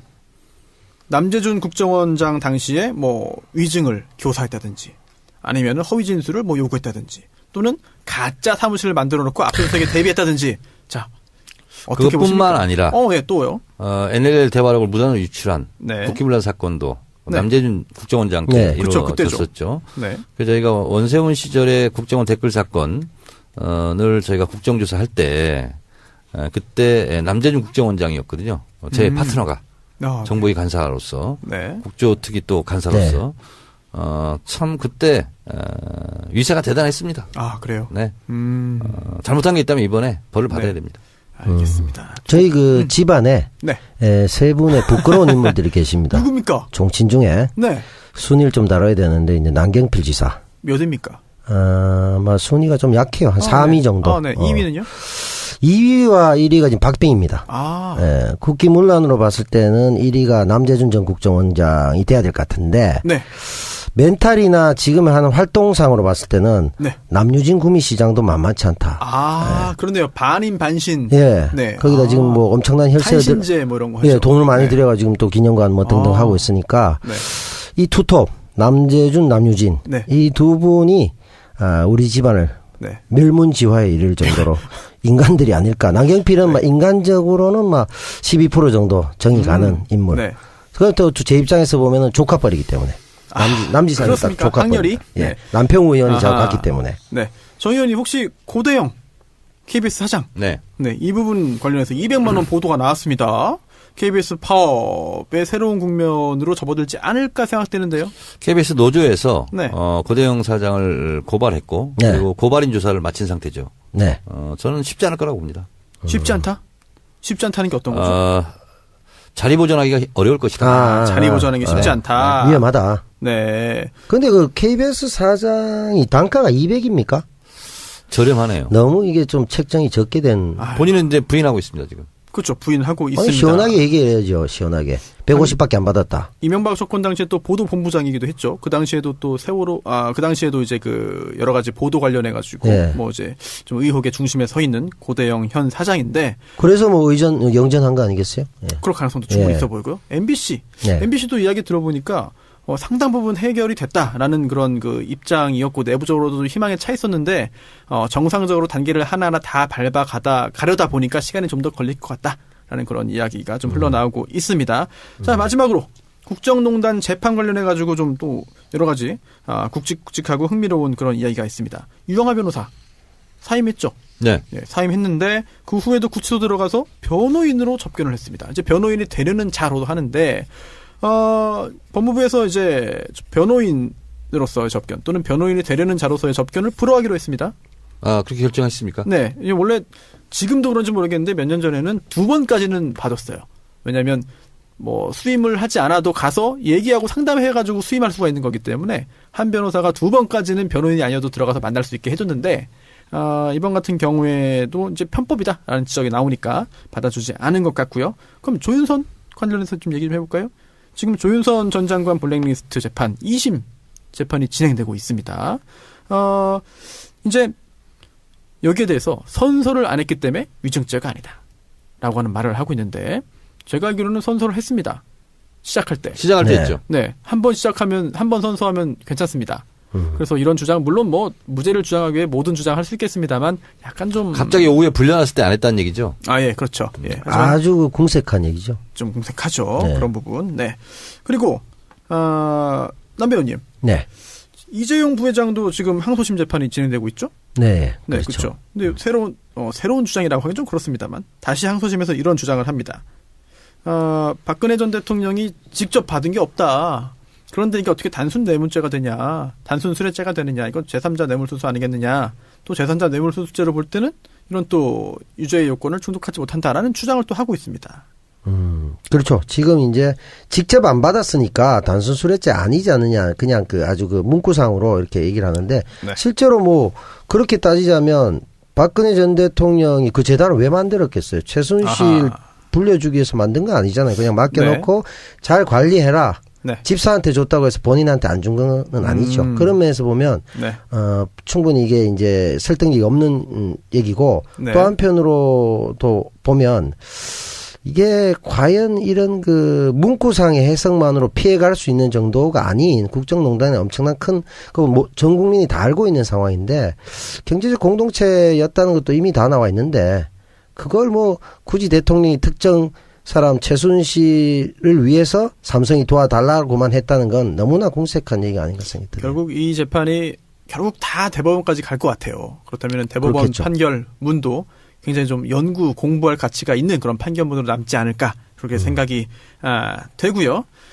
뭐 손 의원님이 안 계십니다만 두 분의 또 이제 아주 알찬 그런 이야기 속도감 있게 좀 많이 들었습니다. 후반부에 네. 마치 한국 축구와 같은 네. 한 후반 25분경까지 놀다가 네. 뒤에 15분 남겨놓고 네. 죽기 살기로 축구를 한 그런 느낌이 드네요. 힘드십니까? 많은 인물이 너무 많이 지나가가지고 휙휙 네. 지나가네요. 네. 이게 사실 지난주와 이번 주 초반까지 여러 일들이 있었어요, 실제로. 네, 엄청나게 네. 많았죠. 굉장히 많은 일이 있다 보니까 저희가 또 정 의원님 그리고 또 남태우 배우님의 여러 가지 그런 분석을 들을 수밖에 없었고요. 지금 손혜원 의원님이 도착을 했습니다. 오셨군요. 전주에서 국정감사를 마치고 아주 불이 나게 올라왔는데요. 127회는 여기서 마무리를 하죠? 네. 네, 네. 영화인의 한 사람으로서 네네. 국정원 세트장 네. 굉장히 네네. 잘 지어졌다고 하잖아요. 그렇네요. 예, 그러니까 거기 우리가 속을 만큼 가짜 세트장을 만든 거 근데 아니에요. 속을 수 있나요, 그걸? 그러니까 말은 안 되는 얘기인데 네. 국정원이 그렇게까지 영화 산업에 투 하시니까 우리가 잘 안 되는 거예요. 우리한테 좀 세트장 좋은 거 만들어 주시면 네. 좋은 연기로 보답하겠습니다. 알겠습니다. 제가 꼭 전달하겠습니다. 남재준 전 국정원장에게 전달하겠고요. 127회는 마무리하고요. 128회 정청래의 키워드 분석 뭡니까? 숙의 민주주의. 네, 숙의 민주주의. 네, 두 번째 키워드 숙의 민주주의로 찾아뵙겠고요. 128회는 손혜원 의원까지 이제 완성체로 인사드리도록 하겠습니다. 네, 127회 여기서 접겠습니다. 감사합니다. 네, 고맙습니다. 고맙습니다. 세상을 바꾸는 정치 수다 팟캐스트 정치 알아야 바꾼다. 정치 알바 127번째 방송 시작하겠습니다. 저는 진행자 손수호고요. 고정 멤버 소개해드리겠습니다. 오늘은 먼저 남태우 배우님부터 인사드리겠습니다. 네, 반갑습니다. 남배우 네. 남태우입니다. 안녕하세요. 네. 반갑습니다. 근데 그 혼잣말이 예. 방송 중에만 나오는 게 아니더라고요. 저희가 조금 전에 이제 모여서 이제 인사 나누고 이제 좀 준비하는데, 네. 혼잣말을 계속 하시더라고요. 이게 아주 오래된 네. 습관입니다. 몇 년 됐습니까? 한 40년 정도. 40년이요? 예. 그럼 아주 오래된 그런 습관이네요. 초등학교 졸업 때부터 네. 자기 행동을 미리 암시하고 결과를 네. 예측하고 진단하는 그렇게 긍정적인 의미가 있는 건가요? 그런 버릇이 오랫동안 있었기 때문에 네. 장점은 이제 감옥에서 독방에서도 외롭지 않은 일찍이 예견한 거죠. 제 운명을. 네. 누군가에게 좀 비법을 전수해주고 싶네요. 이미 하고 있지 않을까요? 그분은 잘 못하고 주로 못한대요? 발로 차고 이런 걸 해가 다치고 이렇게 재판 안 나오고 그렇네요. 이러죠. 네. 알겠습니다. 또 정청래 의원님 네. 나오셨습니다. 여러분 안녕하십니까. 이 시대 진정한 판도라인. 판도라인. 정청래입니다. 왜 판도라인입니까? 판도라를 한 9개월 했는데요. 네네.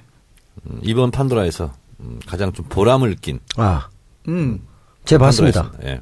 어떤 부분이 노무현 대통령은 실패하지 않았다. 예. 정도원 전 의원이 예. 그런 그 키워드를 던져가지고 노무현 대통령을 실패한 대통령으로 아예 규정을 하더라고요. 예. 그래서 거기에 대해서 근거가 뭐냐? 엄청난 데이터로 반박을 하시더라고요. 그렇습니다. 인터넷에 화제가 아주 있었죠. 그랬군요. 네. 네. 저도 그래서 감동이었습니다. 물었어요. 그랬더니 지지율이 낮지 않았느냐 임기 말에. 근데 지지율도 그렇죠. 임기 말에 27%였는데요. 네. 낮지 않았습니다. 높았어요. 그 앞보다. 그러면 이명박 대통령보다 높았고 박근혜 대통령은 아예 4% 5%였고요. 그렇죠. 그래서 김대중 대통령 때보다도 높았고. 그래서 지지율로도 실패한 대통령이 아니다. 네네. 그런 거고. 중요한 것은 이제 압축 요약해서 말씀드리면 네. 대한민국의 국가 경쟁력을 평가합니다. WEF 세계 경제 포럼. 네. 노무현 대통령 때 역대 최고였어요. WEF요? 네. 11위였어요. 그래서 우리가 흔히 우리나라가 경제 11위권, 12위권 경제 대국이다. 네. 그게 노무현 대통령 때문에 생긴 업적이에요, 그게. 네. 특히 그 경제 지표에서 상당히 상승세였죠. 그렇습니다. 그리고 실제로 대기업이나 기업들도 아니 이렇게 잘할 줄 이런 얘기가 나올 정도로 외환 보유고도 제일 높았고요. 그죠. 모든 부분에서 경제 최고였죠. 지표에서 제일 높았어요. 그리고 제가 이제 국경 없는 기자회 언론자의 지수 그것도 노무현 대통령 때 31위 제일 높았습니다. 31위가 제일 높은 제일 때인가요? 높았습니다. 네. 생각보다 순위가 매우 낮군요. 매우 낮은데 더 낮아졌나요 요즘에? 주로 북유럽 국가가 수위를 다 차지합니다. 1등부터 한 5등, 6등까지 다 차지해요. 네. 그래서 31위가 최고였는데 박근혜 대통령 때 70위까지 떨어졌죠. 70위요? 네. 이번 정권에서 좀 올라갔으면 좋겠네요. 그래서 올해 2017년 네. 는 63위로 올라간 이유가 JTBC 보도 있잖아 이런 게 활발해가지고 네. 그나마 7등이 올라간 거예요. 그나마 다행이네요. 그나마 태블릿이 한 7위 올린. 네. 그리고 이제 ICT. ICT요? ICT 세계 경쟁력 노무현 대통령 때 세계 3위였습니다. 세계 3위요? 네. 그 정보화 지수나 뭐 이런 거 말이죠. 네. 정보 경쟁력. 그래서 이제 영국의 EIU라고 Economist Intelligence Unit. 다 외우시는 겁니까? 네. 거기서 발표했는데 ICT 세계 경쟁력이 3위였어요. 3위요? 초인류 국가였습니다. 오우. 지금은 25위로 추락했습니다. 많이 떨어졌네요. 다시 그러니까 김대중 대통령 때 IT 인프라를 깔고 노무현 대통령 때 만개했었죠. 네. 그런 게 다 망가졌어요. 네. 그리고 뭐 정통부 없어지고 뭐 이런 것들. 그렇습니다. 네. 그런데 이제 그래서 이제 일각에서는 이렇게 또 반론을 제기합니다. 그런 경제 거시지표만 가지고 국가가 경쟁력을 평가할 수 있느냐? 좋다. 그래서 현대경제연구원에서 또 조사를 했습니다. 지속 성장 지수 OECD 28개 국가를 측정했는데요. 그때도 노무현 대통령이 제일 높았습니다. 지금 굉장히 많이 떨어져 있어요. 1등이요? 1등은 아닌데 네. 지금은 거의 최하위 수준. 다른 정권 때보다 가장 순위가 그러면 좋았다. 예. 근데 이제 잠재 성장 지수 이건 뭐 환경 분야까지 포함하는 건데 네. 지금 이명박근혜 정권 때는 네. 노사 갈등, 사회 갈등 뭐 이런 것 때문에 네네. 거의 뭐 최하위권이에요. 그래서 이거를 반박할 수 있어서 네. 좋았습니다. 그 기회를 주신 정두원 전 의원께 감사의 뜻을 한번. 감사하죠. 네. 그분은 그냥 진짜 흔히 얘기되는 네. 뭐 임기 말에 지지율 완전 끝났냐? 뭐 이런 끝난 거 아니야? 그거 하나만 달랑 들고 나왔다가 된통 그냥 덥석. 그래서 제가 이제 앞으로 강연 요청이 있으면 두 가지를 한꺼번에 하려고 합니다. 문재인 현상에 대하여 이건 네. 제가 여러 번 했죠. 또 하나는 노무현 대통령은 실패하지 않았다. 그 근거 자료, 통계 자료, 수치 이런 걸 가지고 얘기를 할 겁니다. 저 판도라에 대해서 좀 궁금한 게 있습니다. 네. 조금 전에 말씀하신 그런 자료들을 다 개인적으로 수집을 네. 하신 거죠. 네. 그러면은 이 제작진에서 뭐 대본이라든지 이런 게 있을 거 아닙니까? 그 대본 작성할 때 질문지를 제작진이 주면 거기에 대해서 답변을 하고 그 대본이 만들어지는 건가요? 그런 방식이 아니라 네. 이번 주 정청래 판도라 주제는 뭘로 하실 겁니까? 이렇게 물어요. 네.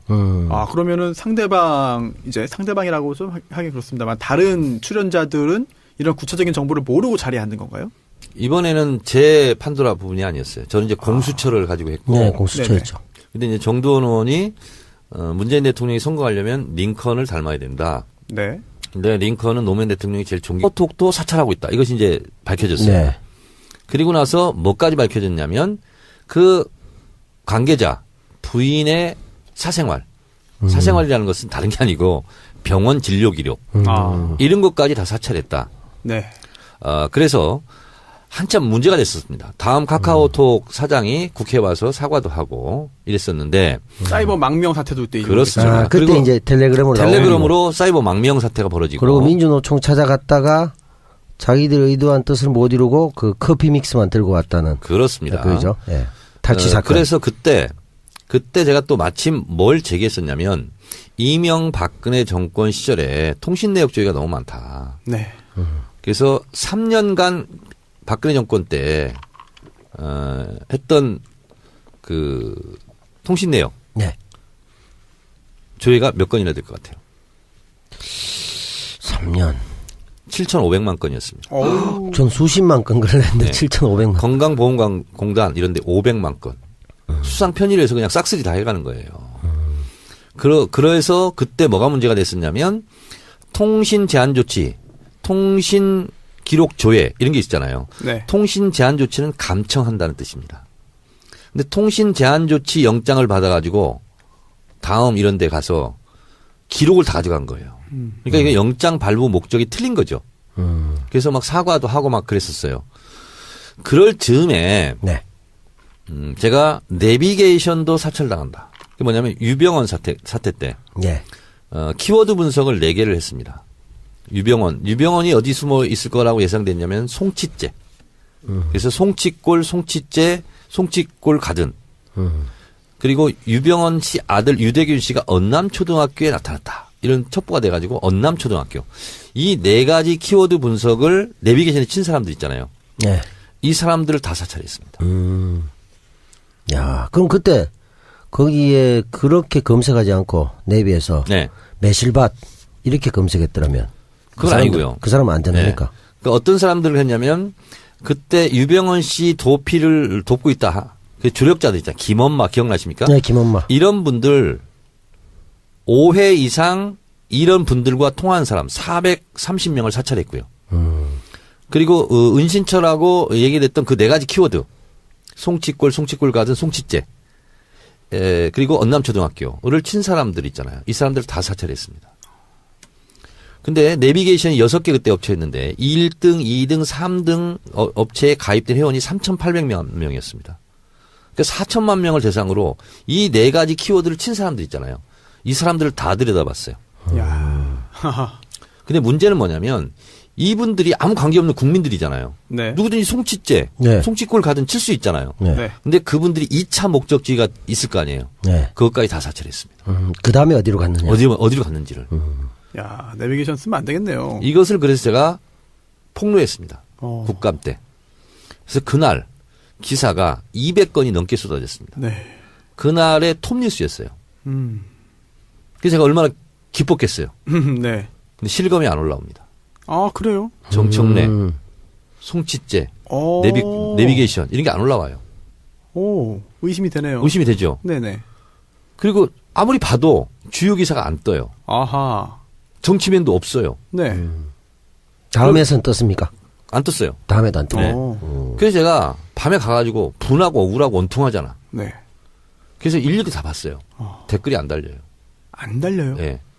그날은 댓글 많이 본 기사, 가장 많이 읽은 기사에 다 떠야 되거든. 네. 왜냐하면 그날 가장 핫했거든요. 아. 그래서 새벽 2시쯤에 제가 그것을 일일이 검색을 다 해봤어요. 네. 안 떠요. 허허. 근데 이제 어떻게 다 조치를 한 거야. 근데 하나 조치를 못 해가지고 하나의 기사가 댓글이 971개가 달렸더라고. 네.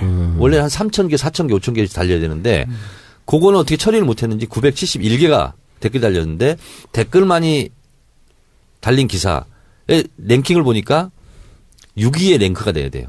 근데 네. 30위까지도 없습니다. 가장 많이 읽은 기사도 댓글 많이 달린 기사도 1등부터 30위까지 없어요. 네. 너무 이상하잖아요. 네. 그래서 그 다음날 따졌어요. 네. 네이버 관계자를 불러가지고 네.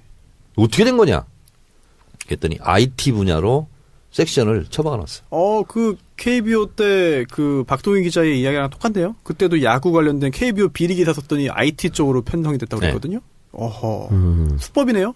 그러네요. IT 쪽으로 가면 잘 안 보이는 겁니까? 그러니까요. 아니 국정감사 때 한 기사인데 그게 IT 분야야.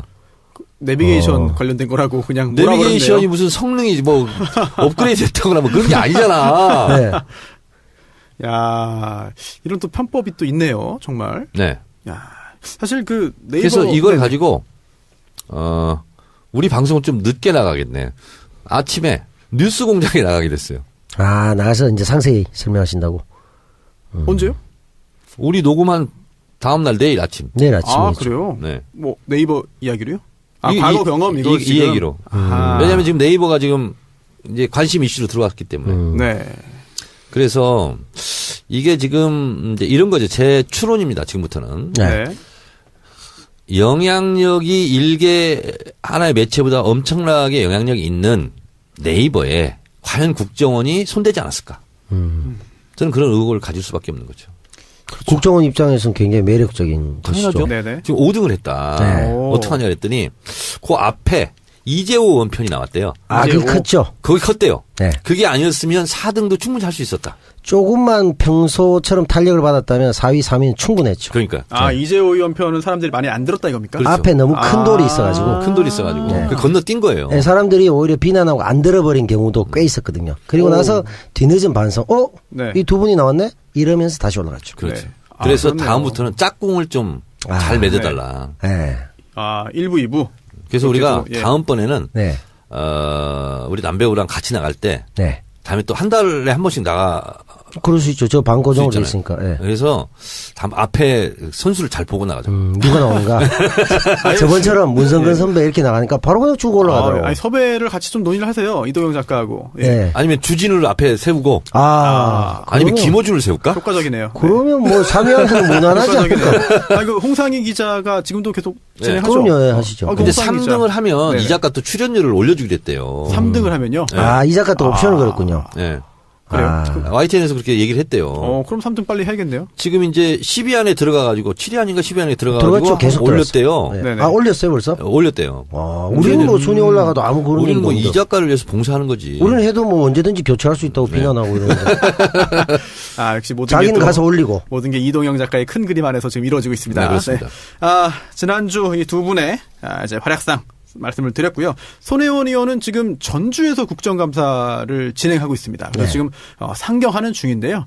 빨리 도착하면 2부에서 모시도록 하겠고요. 그 시골에 있는 사람들이 있잖아요. 네. 어린아이들이 가장 가고 싶어하는 중학교가 어딘지 아세요? 지방입니까? 지방에 있는 아이들. 아하. 이게 뭐 상경중입니다. 상경중. 역시 뭐. 그래요. 이게 근데 네. 이게 아재 개그가 보면 그 전략적 아재 개그와 어떤 네. 본능적 당황하지 아재 마세요. 개그가 네. 있거든요. 네. 당황한 게 내가 지금.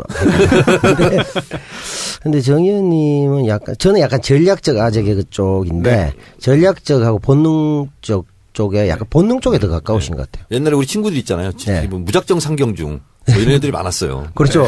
근데 제가 옛날에요 진짜 감명 깊게 봤던 영화가 하나 있어요. 강수연 주연. 강수연 주연이요? 아재 바라 아재. 아재 대바라지 이것도 맞아요. 아재 개그라고 해가지고 지금 하신 겁니까? 요건 아재 들어간다고? 요거는 진짜 아재 개그 중에서도 최하급이기 때문에 하급이죠. 네, 예. 완전히 하급이죠. 떨고. 예. 정청래의 키워드부터 가야 되는데 이제 한 회에 하나씩 나눠서 하기로 했죠? 네. 네. 이번에는 뭔가요? 네이버. 네이버. 네. 아하, 네이버. 어떤 뭐 보도도 연상이 되고 굉장히 재밌을 것 같습니다. 자, 시작할까요? 네.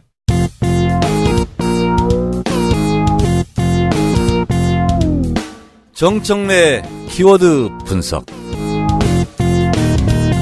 네이버 국내 1위 인터넷 포털 업체입니다. 대표자 한성숙. 설립일 1999년 6월 2일에 됐고요. 주식 상장은 2002년 10월 29일에 됐습니다. 매출액이 얼마 될 것 같아요? 매출액이요? 한 5조? 조 단위는 넘을 것 같고. 네. 3조? 5조. 4조 226억. 작년 딱 중간이네요. 기준. 종업원은 몇 명일 것 같아요? 한 4천. 2천. 2,531명. 오, 비슷해. 막 던지는데 대충 맞네요. 네. 이런 인터넷 기반 사업으로 성공을 거둔 성공한 기업이죠. 네이버. 대표적인 곳이죠. 그렇죠. 근데 사기업인데 공적인 역할을 합니다. 그래서 이 일개 언론사보다 영향력이 더 많이 있죠. 그렇죠. 특히 이제 압도적이죠. 뉴스포털 압도적이죠. 네. 다음도 있습니다만은 거의 뭐 8대2 구조. 네. 이런 상태죠. 이 상태에서 지난번에 우리 야구 하면서 네. 엠스풀 박동희 기자가 왔었죠. 네네. 그 박동희 기자가 뭐 하나 폭로했죠. 네. 많이 있죠. 예. 축구연맹 부탁을 받고 기사 아하. 배지를 바꿨다. 네, 네이버가. 이래서 지금 국감장에서도 핫 이슈로 변했습니다. 네이버에 대한 특히 우리 진보 진영 같은 경우는 상당히 의혹의 눈초리를 많이 바라봤었습니다. 많이 섭섭해하고 있었죠. 많이 섭섭해하고 있었죠. 네. 근데 드디어 그 꼬리가 이번에 잡힌 거죠. 그렇죠. 네. 단적으로. 네이버가 뉴스 편집을 이상하게 한다. 그리고 이상하게 배치한다. 실검이 떴다가 사라진다. 여러 가지 각종 의혹이 있었죠. 그래서 이번에 박동희 기자에 의해서 이것이 이제 드디어 폭로가 됐고 네이버가 사과했죠. 대표가 사과했죠. 네. 그렇죠. 근데 이런 일이 이번에 최초로 꼬리가 잡힌 게 아닙니다. 저에 의해서 잡힌 적이 있습니다. 언제요? 또 그런 일이. 있었습니다. 오호. 제가 여러 가지 분야 전문가잖아요. 그 특정 분야의 전문성을 의심할 만큼 다 분야의 전문성을 그렇습니다. 갖고 계시죠. 2014년 10월에 제가 안행이 간사로서 국정감사를 하고 있었습니다. 손수 변호사 기억납니까? 네이버 밴드 카카오톡이 사찰당하고 있다. 사찰. 네. 네.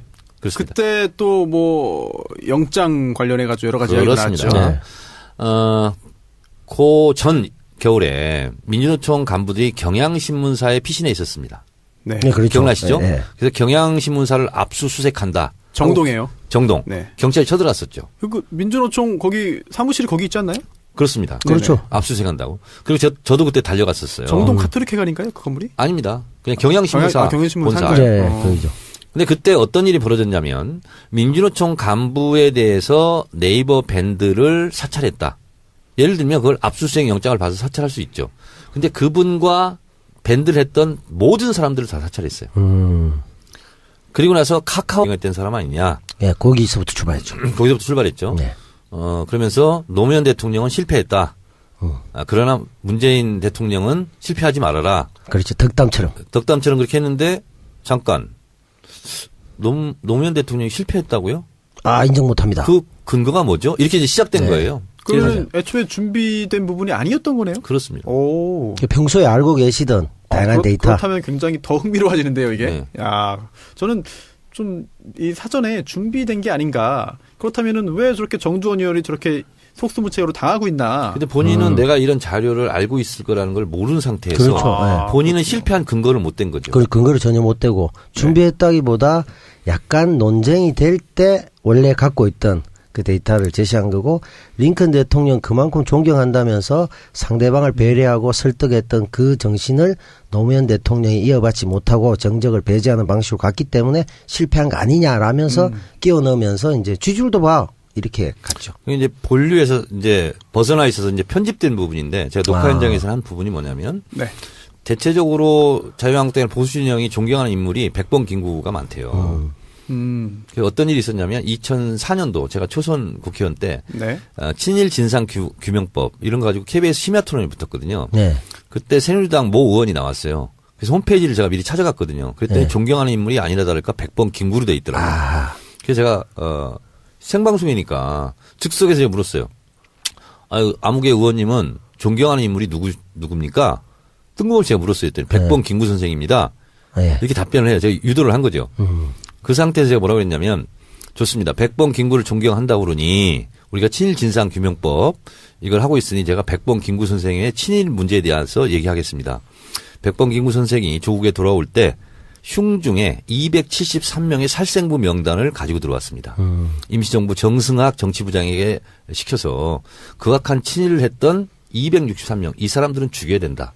이것이 2000년 월간중앙 8월 특대호 특종 발굴로 보도되었습니다. 알고 있습니까? 모르고 있습니다. 그래서 그랬어요. 그 263명 안에는 조선일보, 방응모, 네. 동아일보 김성수, 김환란 다 있습니다. 이화여대 김한란. 네. 네. 다 있어 263명. 자 그런데 백범 김구 선생을 존경한다고 하니 백범 김구 선생이 이게 규정한 263명 이건 당연히 친일파 아닙니까? 그랬더니 뭐랍니까? 아무 말도 못하죠. 아니 아무 말도 못해도 뭔가 다음 진행은 있었을 거예요. 오버버 그리죠. 아하. 그랬더니 뭐냐면 부분적으로 존경합니다. 부분적으로 네. 할 말 없다는 얘기네요. 그렇습니다. 지금도 혹시 그분이 현역인가요? 그렇진 않습니다. 그렇진 않고요.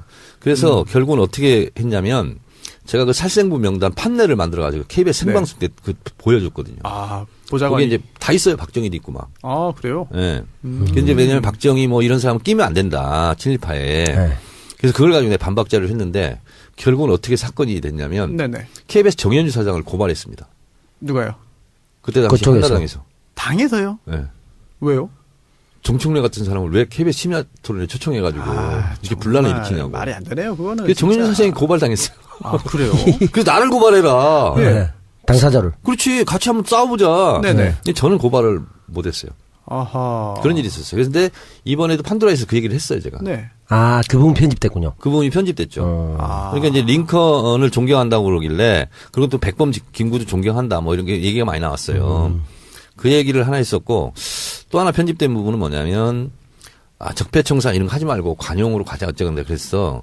관용으로 가는 건 맞습니다. 그러나 프랑스가 똘레랑스 관용의 나라인데 나치 부역자들 2년 6개월 동안 나치 부역을 했다 해서 다 처형하지 않았느냐. 공소시효를 없애면서. 그러니까 80년대 중반까지 했는데 그러니까 프랑스 국민들이 피해자들이 이제 가해자들을 용서하고 관용을 베풀자. 그래서 정부에서 그래도 되겠냐 묻고 프랑스 국민들이 그러자라고 해서 합의를 해서 프랑스가 똘레랑스 관용의 나라가 됐다. 근데 우리는 263명을 처형하기는커녕 그렇게 하려고 했던 백범 김구가 암살당하지 않았느냐. 우리는 친일청산을 못했다. 민족정기를 바로 세우고 적폐청산을 한 이후에 그리고 나서 관용을 베풀면 베풀 일이다. 그렇게 얘기를 했었죠. 네, 이 시대의 참 판도라인 정청래 전 의원의 활약을 다시 한번 들었는데 재밌네요. 그리고 또 제작진 입장에서는 준비하지 않은 부분에서 이렇게 빵빵 터지면 즐거울 것 같아요. 그때 또 물어봤어요. 네. 배철수 MC한테. 네네. 다스는 누구 겁니까? 방송 나왔습니까? 나왔습니다. 뭐라고 하나요? 뭐라고 했습니까? 웃으시더라고. 그래서 내가 바로 정도원한테 물어봤거든요. 다스는 누구 겁니까? 네. 주주 거죠. 주주 겁니다. 그때는 하나만 한 대답을. 네. 그 얘기는 그래도 잘 넘어가셨어요. 그래요? 근데 뒤쪽에서 이제 완전히 틀리셨죠. 그렇죠. 예. 그리고 또 두 분이 사실 함께 또 출연하지 않았습니까 이번에? 시사 안드로메다? 네, YTN에 출연 네, 같이. YTN 라디오. 네. 이동영 작가가 진행하는 정치 알바를 벌이고 시사 안드로메다로 간 이동영 작가가 진행하고 있는 시사 안드로메다의 정청래 의원과 또 남배우님이 함께 출연했죠. 남배우 덕분에 5등 했어요. 5등이요? 제 덕분에 아니죠. 무슨 5등이요? 5등은 자해 뭐 있잖아요. 저는 좀 5등은 자해야. 넘어갔어. 팟캐스트 순위 5등. 팟캐스트 드디어 수익을 알려드리며 네. 시사 안드로메다는 네. 응? 사회 동포주의와 뭐 이런 거 있잖아요. 네. 아유, 알겠습니다. 그러니까 이제 정 의원님께서 4위를 예상하셨어요. 네. 근데 이제 제 활약이 조금 미진해서 5위에 네. 그친 게 아닌가. 그렇지 않고 그런 생각. 제가 이 작가한테 전화를 해서 물었어요. 네. 뭐라고요? 나 참 예언인으로서 4등을 예언했는데 네. 네. 댓글 하나 가지고도 그렇게 신경을 썼는데 그런 수공업적인 작업보다 포털을 장악하면 그렇습니다. 훨씬 더 쉬우니까. 네이버는- 그러면서 얘기하신 거 보면 네이버가 지금까지 봤을 때 이번이 처음이라기보다는 상습범적인 측면이 강할 것 같다. 이 말씀하시는 거예요. 없다라고 보지 않을 수 없다는 생각이 불현듯 스치고 지나가는 것을 어쩔 수 없다. 그렇군요. 정확히 알아들었습니다. 저는. 네. 뭐 더 추가로 네이버 관련된 끝. 말씀. 그래요? 짧네요, 굉장히 생각보다. 네. 네. 전 옛날에 이 이야기도 생각이 납니다. 네이버는 평정됐다. 당시에 그런 말도 있었죠. 실제로 당시 의원이 네. 언론인 출신의 의원이 그런 말을 하기도 했고요. 누가 있었죠? 진성호 의원 아닌가요? 그런가요? 네. 네이버가 영향력이 막대하다 보니까 이거를 언론에 준해서 또는 언론으로 보고 규제 또는 여러 가지 그런 제재를 해야 되는 거 아니냐라고 하는 논의도 굉장히 오랫동안 계속되고 있습니다. 네. 어떻게 생각하십니까? 제가 현역에 있을 때 어뷰징 기사라고 네. 들어보셨습니까? 낚시질 네, 기사. 네, 네네. 이런 걸 규제해야 된다. 그런 논의가 있었던 건 사실입니다. 이게 왜냐하면 이게 네이버가 완전 편집 기능이 있는 거잖아요. 네. 그렇죠. 엄청난 영향력이거든요. 네. 근데 이게 사기업이고 또 언론도 아니고 애매한 지점이 있습니다. 그렇죠. 결국은 네이버에서 이슈로 만들자라고 하면은 사실 그거는 정말 전 국민적인 이슈가 되고요. 네. 또 정청래 의원 사례처럼 이거는 띄우지 말자라고 생각을 만약에 하고 그렇게 움직였다면 정말로 그거는 묻힐 수가 있거든요. 네. 굉장히 중요한 현재 힘이 있으니까 네이버가. 근데 당시 다음도 똑같았고요. 네이트를 가니까 탑 기사로서 돼 있더라고요. 네이트요? 네. 오. 지금 없어졌나? 아니 있어요. 있어요? 예, 네. 네이트 있습니다만 영향력이 사실은 거의 뭐 3등이라고 할 수 있겠지만 좀 미미하죠. 거의 그렇죠? 의미 없는 3등. 같은. 네이트 하지만 판이 있습니다. 판 모르십니까? 모릅니다. 예. 판춘문예 모르십니까? 판? 예. 판이 뭐예요? 판은 판도라밖에 모릅니다. 제가 상대적으로 신세대군요. 그렇군요. 네, 네이트판 특히나 이제 남성에게도 인기 있지만 여성분들에게도 더 큰 인기가 있고요. 네. 여러 가지 신변 잡기적인 이야기를 나누면서 공감대를 형성하는 그런 마당이 있습니다. 마당? 아고라인데 예전 아고라와 비슷하지만 좀 더 가정 생활이나 그런 거에 좀 집중되어 있는 그런 게 있고요. 재밌습니다. 한번 가보시죠. 네. 좀 연성으로 해서 사람들이 친근감 있게. 그렇습니다. 네. 여러 가지 이야기가 나오는데 그럼 자, 키워드 분석은 이걸로 하고. 네. 근데 이거 언론으로 봐야 됩니까? 그렇다고 해서 이걸 적절히 어느 선에서 통제를 한다는 거 언론은 분명히 아닌데 이상한 효과를? 그 이상의 언론이죠 지금. 여기에 대한 뭔가 제도적 정비나 이런 게 필요한 게 없을까요? 애매해요. 규제하기도 어렵잖아. 네, 애매해요.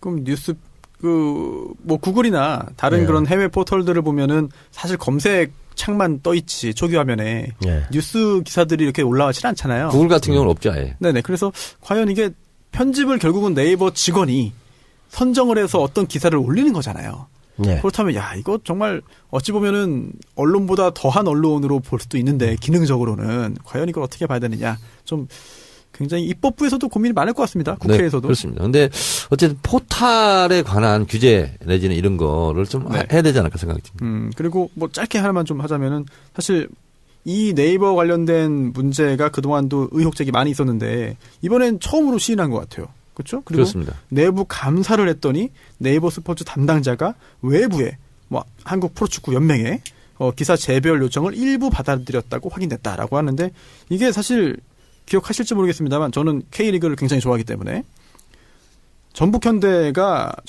스카우트가 심판 2명에게 이제 청탁을 한 거죠. 돈 주고. 그거를 이제 여기에 대해서 연맹이 솜방망이 처분을 합니다. 승점 9점 삭감하고 1억 제재금. 여기에 대해서 비판하는 기사를 썼다가 그게 네이버에 올라오니까 그걸 좀 뒤로 좀 해달라. 이렇게 부탁을 한 건데 이렇게 프로축구 관련된 것도 이렇게 들어줄 정도면 사실은 더욱더 중대하고 더 치열한 그런 정가 소식 이런 것도 충분히 그럴 수 있지 않을까라는 의심이 드는 거죠. 그렇습니다. 그러니까 한마디만 더 하자면 네.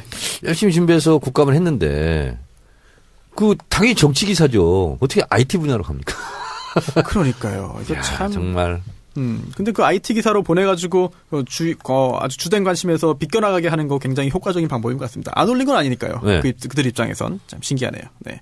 그럼 네이버 관련된 부분 여기까지 할까요? 남 배우님 뭐 특별히 네이버? 네. 예. 네이버 내 이놈 정신 차려라. 아하. 아, 그거 댓글 있었어, 그거. 있어요? 네. 뭐라고요? 하여튼 지금 한 거대로 있었어요. 아, 그럼 남 배우님이 쓰신 거네요? 제가 쓰진 않았습니다만 어쨌든 네. 비슷하지 않겠습니까? 네. 참, 그렇네요. 네. 오늘 사실 정청래의 키워드 분석 네이버 말고도 오늘 짚고 넘어갈 부분들이 굉장히 많이 있습니다. 아하. 정치권에 일주일 동안 무수히 많은 일들이 벌어지는데 상당히 좀 의미 있는 것들도 많고요. 흥미로운 일도 많은데, 오늘 짚고 넘어갈 게 굉장히 많습니다. 재미있는 주제도 많고요. 먼저, 좀 통합, 정계 개편, 흥미로운 부분인데요. 국민의당과 바른정당, 통합 관련돼서 굉장히 많은 이야기들이 나왔고, 박지원 전 대표, 안철수 대표, 유승민, 의원 등등 굉장히 다양한 얘기가 나왔습니다. 일단, 송기석 의원이죠. 안철수 대표의 최측근인데, 김현정의 뉴스쇼 인터뷰를 하면서 거의 소속 의원 중에 30명이 바른정당과의 통합에 찬성한다. 라는 말을 하면서 일단 발칵 뒤집어졌습니다. 어떻게 보셨나요? 드디어 올 것이 왔다. 드디어 이렇게 왔다. 생각하고. 예상하셨나요? 네, 그럼요. 네. 저는 총선 때 반짝 그렇게 해서 정치 구도가 형성이 됐는데 대선 거치면서 이번